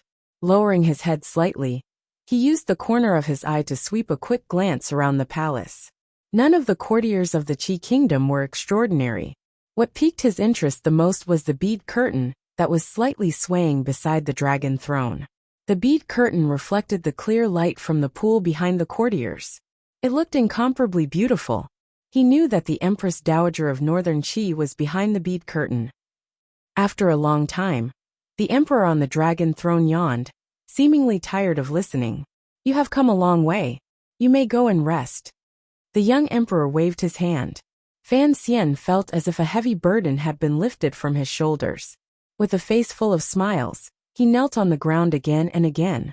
He and his subordinates bowed to the dragon throne again and then prepared to leave to find the true officials of Northern Qi, and quickly get poor Master Yin out. However, the development of things was always unexpected. "Master, Master Fan. There seemed to be a smile on the lips of the Emperor of Northern Qi. He looked at Fan Xian and called out softly, "Stay here and chat with me." The officials were surprised. In court, the Emperor had called the envoy master, instead of an official title. It was a bit inappropriate. Fan Xian didn't think of this, but he was shocked.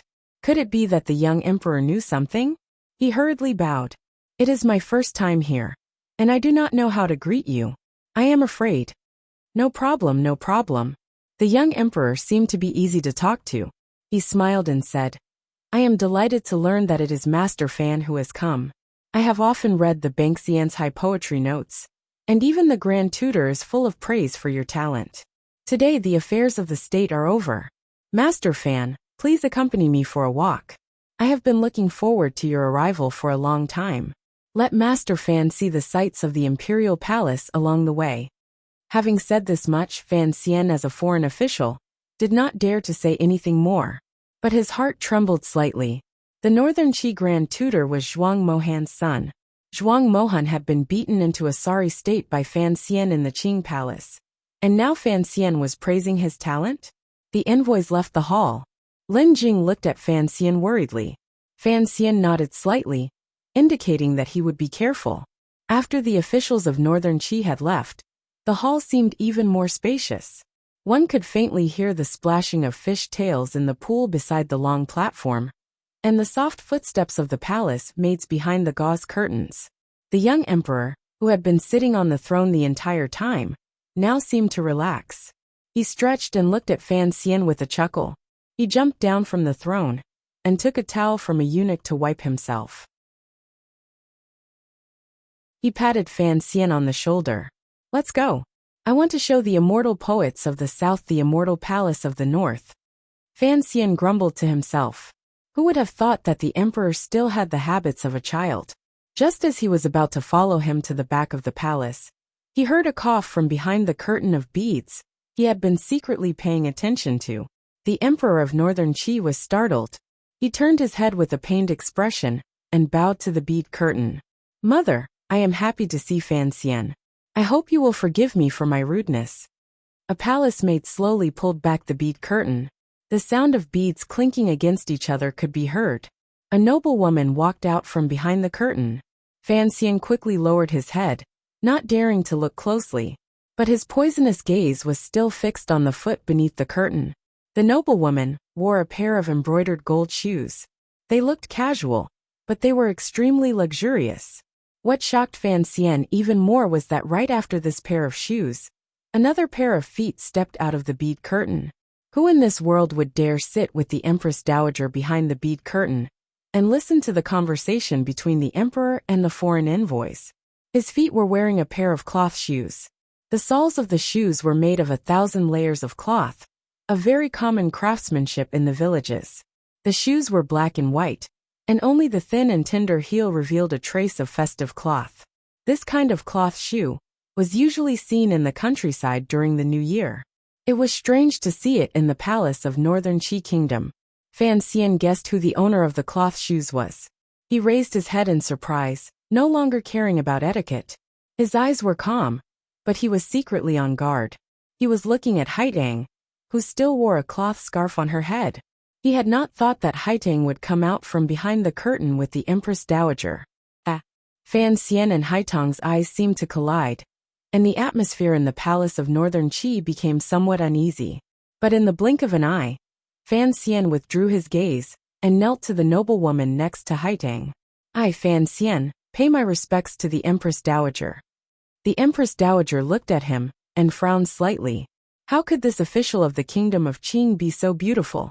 No wonder Duo had to sneak up to the palace to take a look. Could it be that this girl next to her? She waved these thoughts away and nodded slightly. She then said to the emperor, "Your Aunt Master has returned. Since you want to take Sir Fan for a stroll in the palace, you should go with her." The emperor looked troubled. It seemed that he did not want to go with Haitang, but he had to obey his mother's orders. He could only force a smile. When did Aunt Master return to the capital? Haitang moved her cold gaze away from Fan Xian's face and bowed slightly to the emperor. "Your Majesty, I returned to the capital yesterday. My teacher was worried that there were too many wicked people in the capital, so she sent me back to the palace. Fan Xian forced a smile. There were wicked people in Shangjing?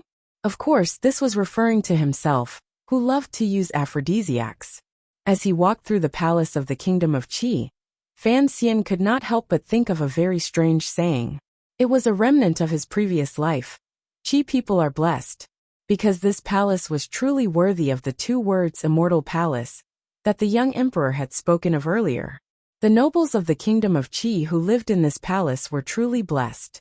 Tall green trees stretched out from the side of the palace, which was entirely black in color. They were like a cold and meticulous woman fanning someone. The verdant branches playfully peeped out of the black eaves, or rested lazily on the green tiles, or stretched lazily over the gorgeous flowers on the floor of the palace, as if looking down on the delicate plants. The entire palace was mixed with the large green trees that could be seen everywhere, reflecting off each other. Green and black alternated, hard and soft, making for a beautiful sight. The palace was divided into several levels, built around a green mountain. It was a particularly wondrous sight. The 3 of them walked forward under the service of a large group of eunuchs. They went around a long corridor next to a clear stream in the mountains and had already reached the 2nd level. Only now did Fan Xian calm down a little.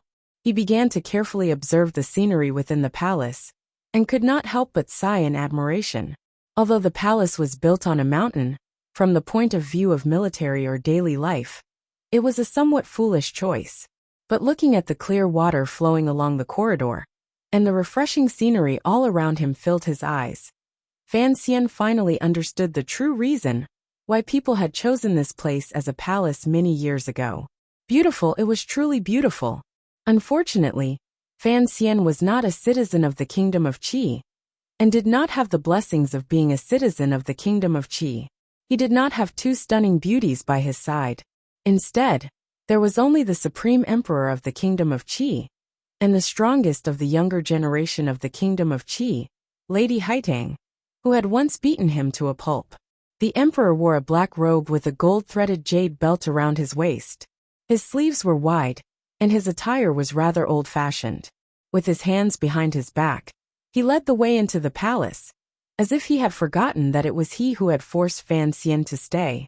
Fan Xian followed behind the emperor somewhat cautiously. Occasionally, he would glance at Haitang beside him out of the corner of his eye. There was a great enmity between him and this woman. Although he believed that in the palace, she would not do anything to him, he still felt somewhat nervous. However, Haitang Duo did not even look directly at him. It was as if she had never met him, had not been poisoned by him, and had not heard his sour words. Fan Xian seemed to understand something, so he smiled warmly and did not say anything. However, the young emperor seemed to have finally grown tired of walking. He pointed at a pavilion on flat ground in front of them and gently tapped his finger. In an instant, a large group of eunuchs charged over without touching the ground. In a very short amount of time, they cleaned the pavilion clean. The railings were wiped over and over again. A few sticks of incense were lit, and clear teapots and cups were prepared. Walking into the pavilion, the mountain wind carried a clear stream of moisture and lightly brushed against them. The emperor stood by the railing with his hands behind his back. In a quiet voice he said, slapping the railing, "The flowers in the forest blow at my temples, the mountain wind is cold, and the grand song startles the floating clouds away." Fan Xian replied at the perfect moment, "Good words." The emperor turned around. A pair of clear eyes looked at Fan Xian with great interest. A moment later he suddenly opened his mouth and said, "To flatter me so carelessly, Fan Xian, you must be the first person to do so." Fan Xian was embarrassed and didn't know what to say. He raised his hands in a salute and said, "I am afraid." "It's fine to be afraid, as long as you don't have to be terrified and uneasy."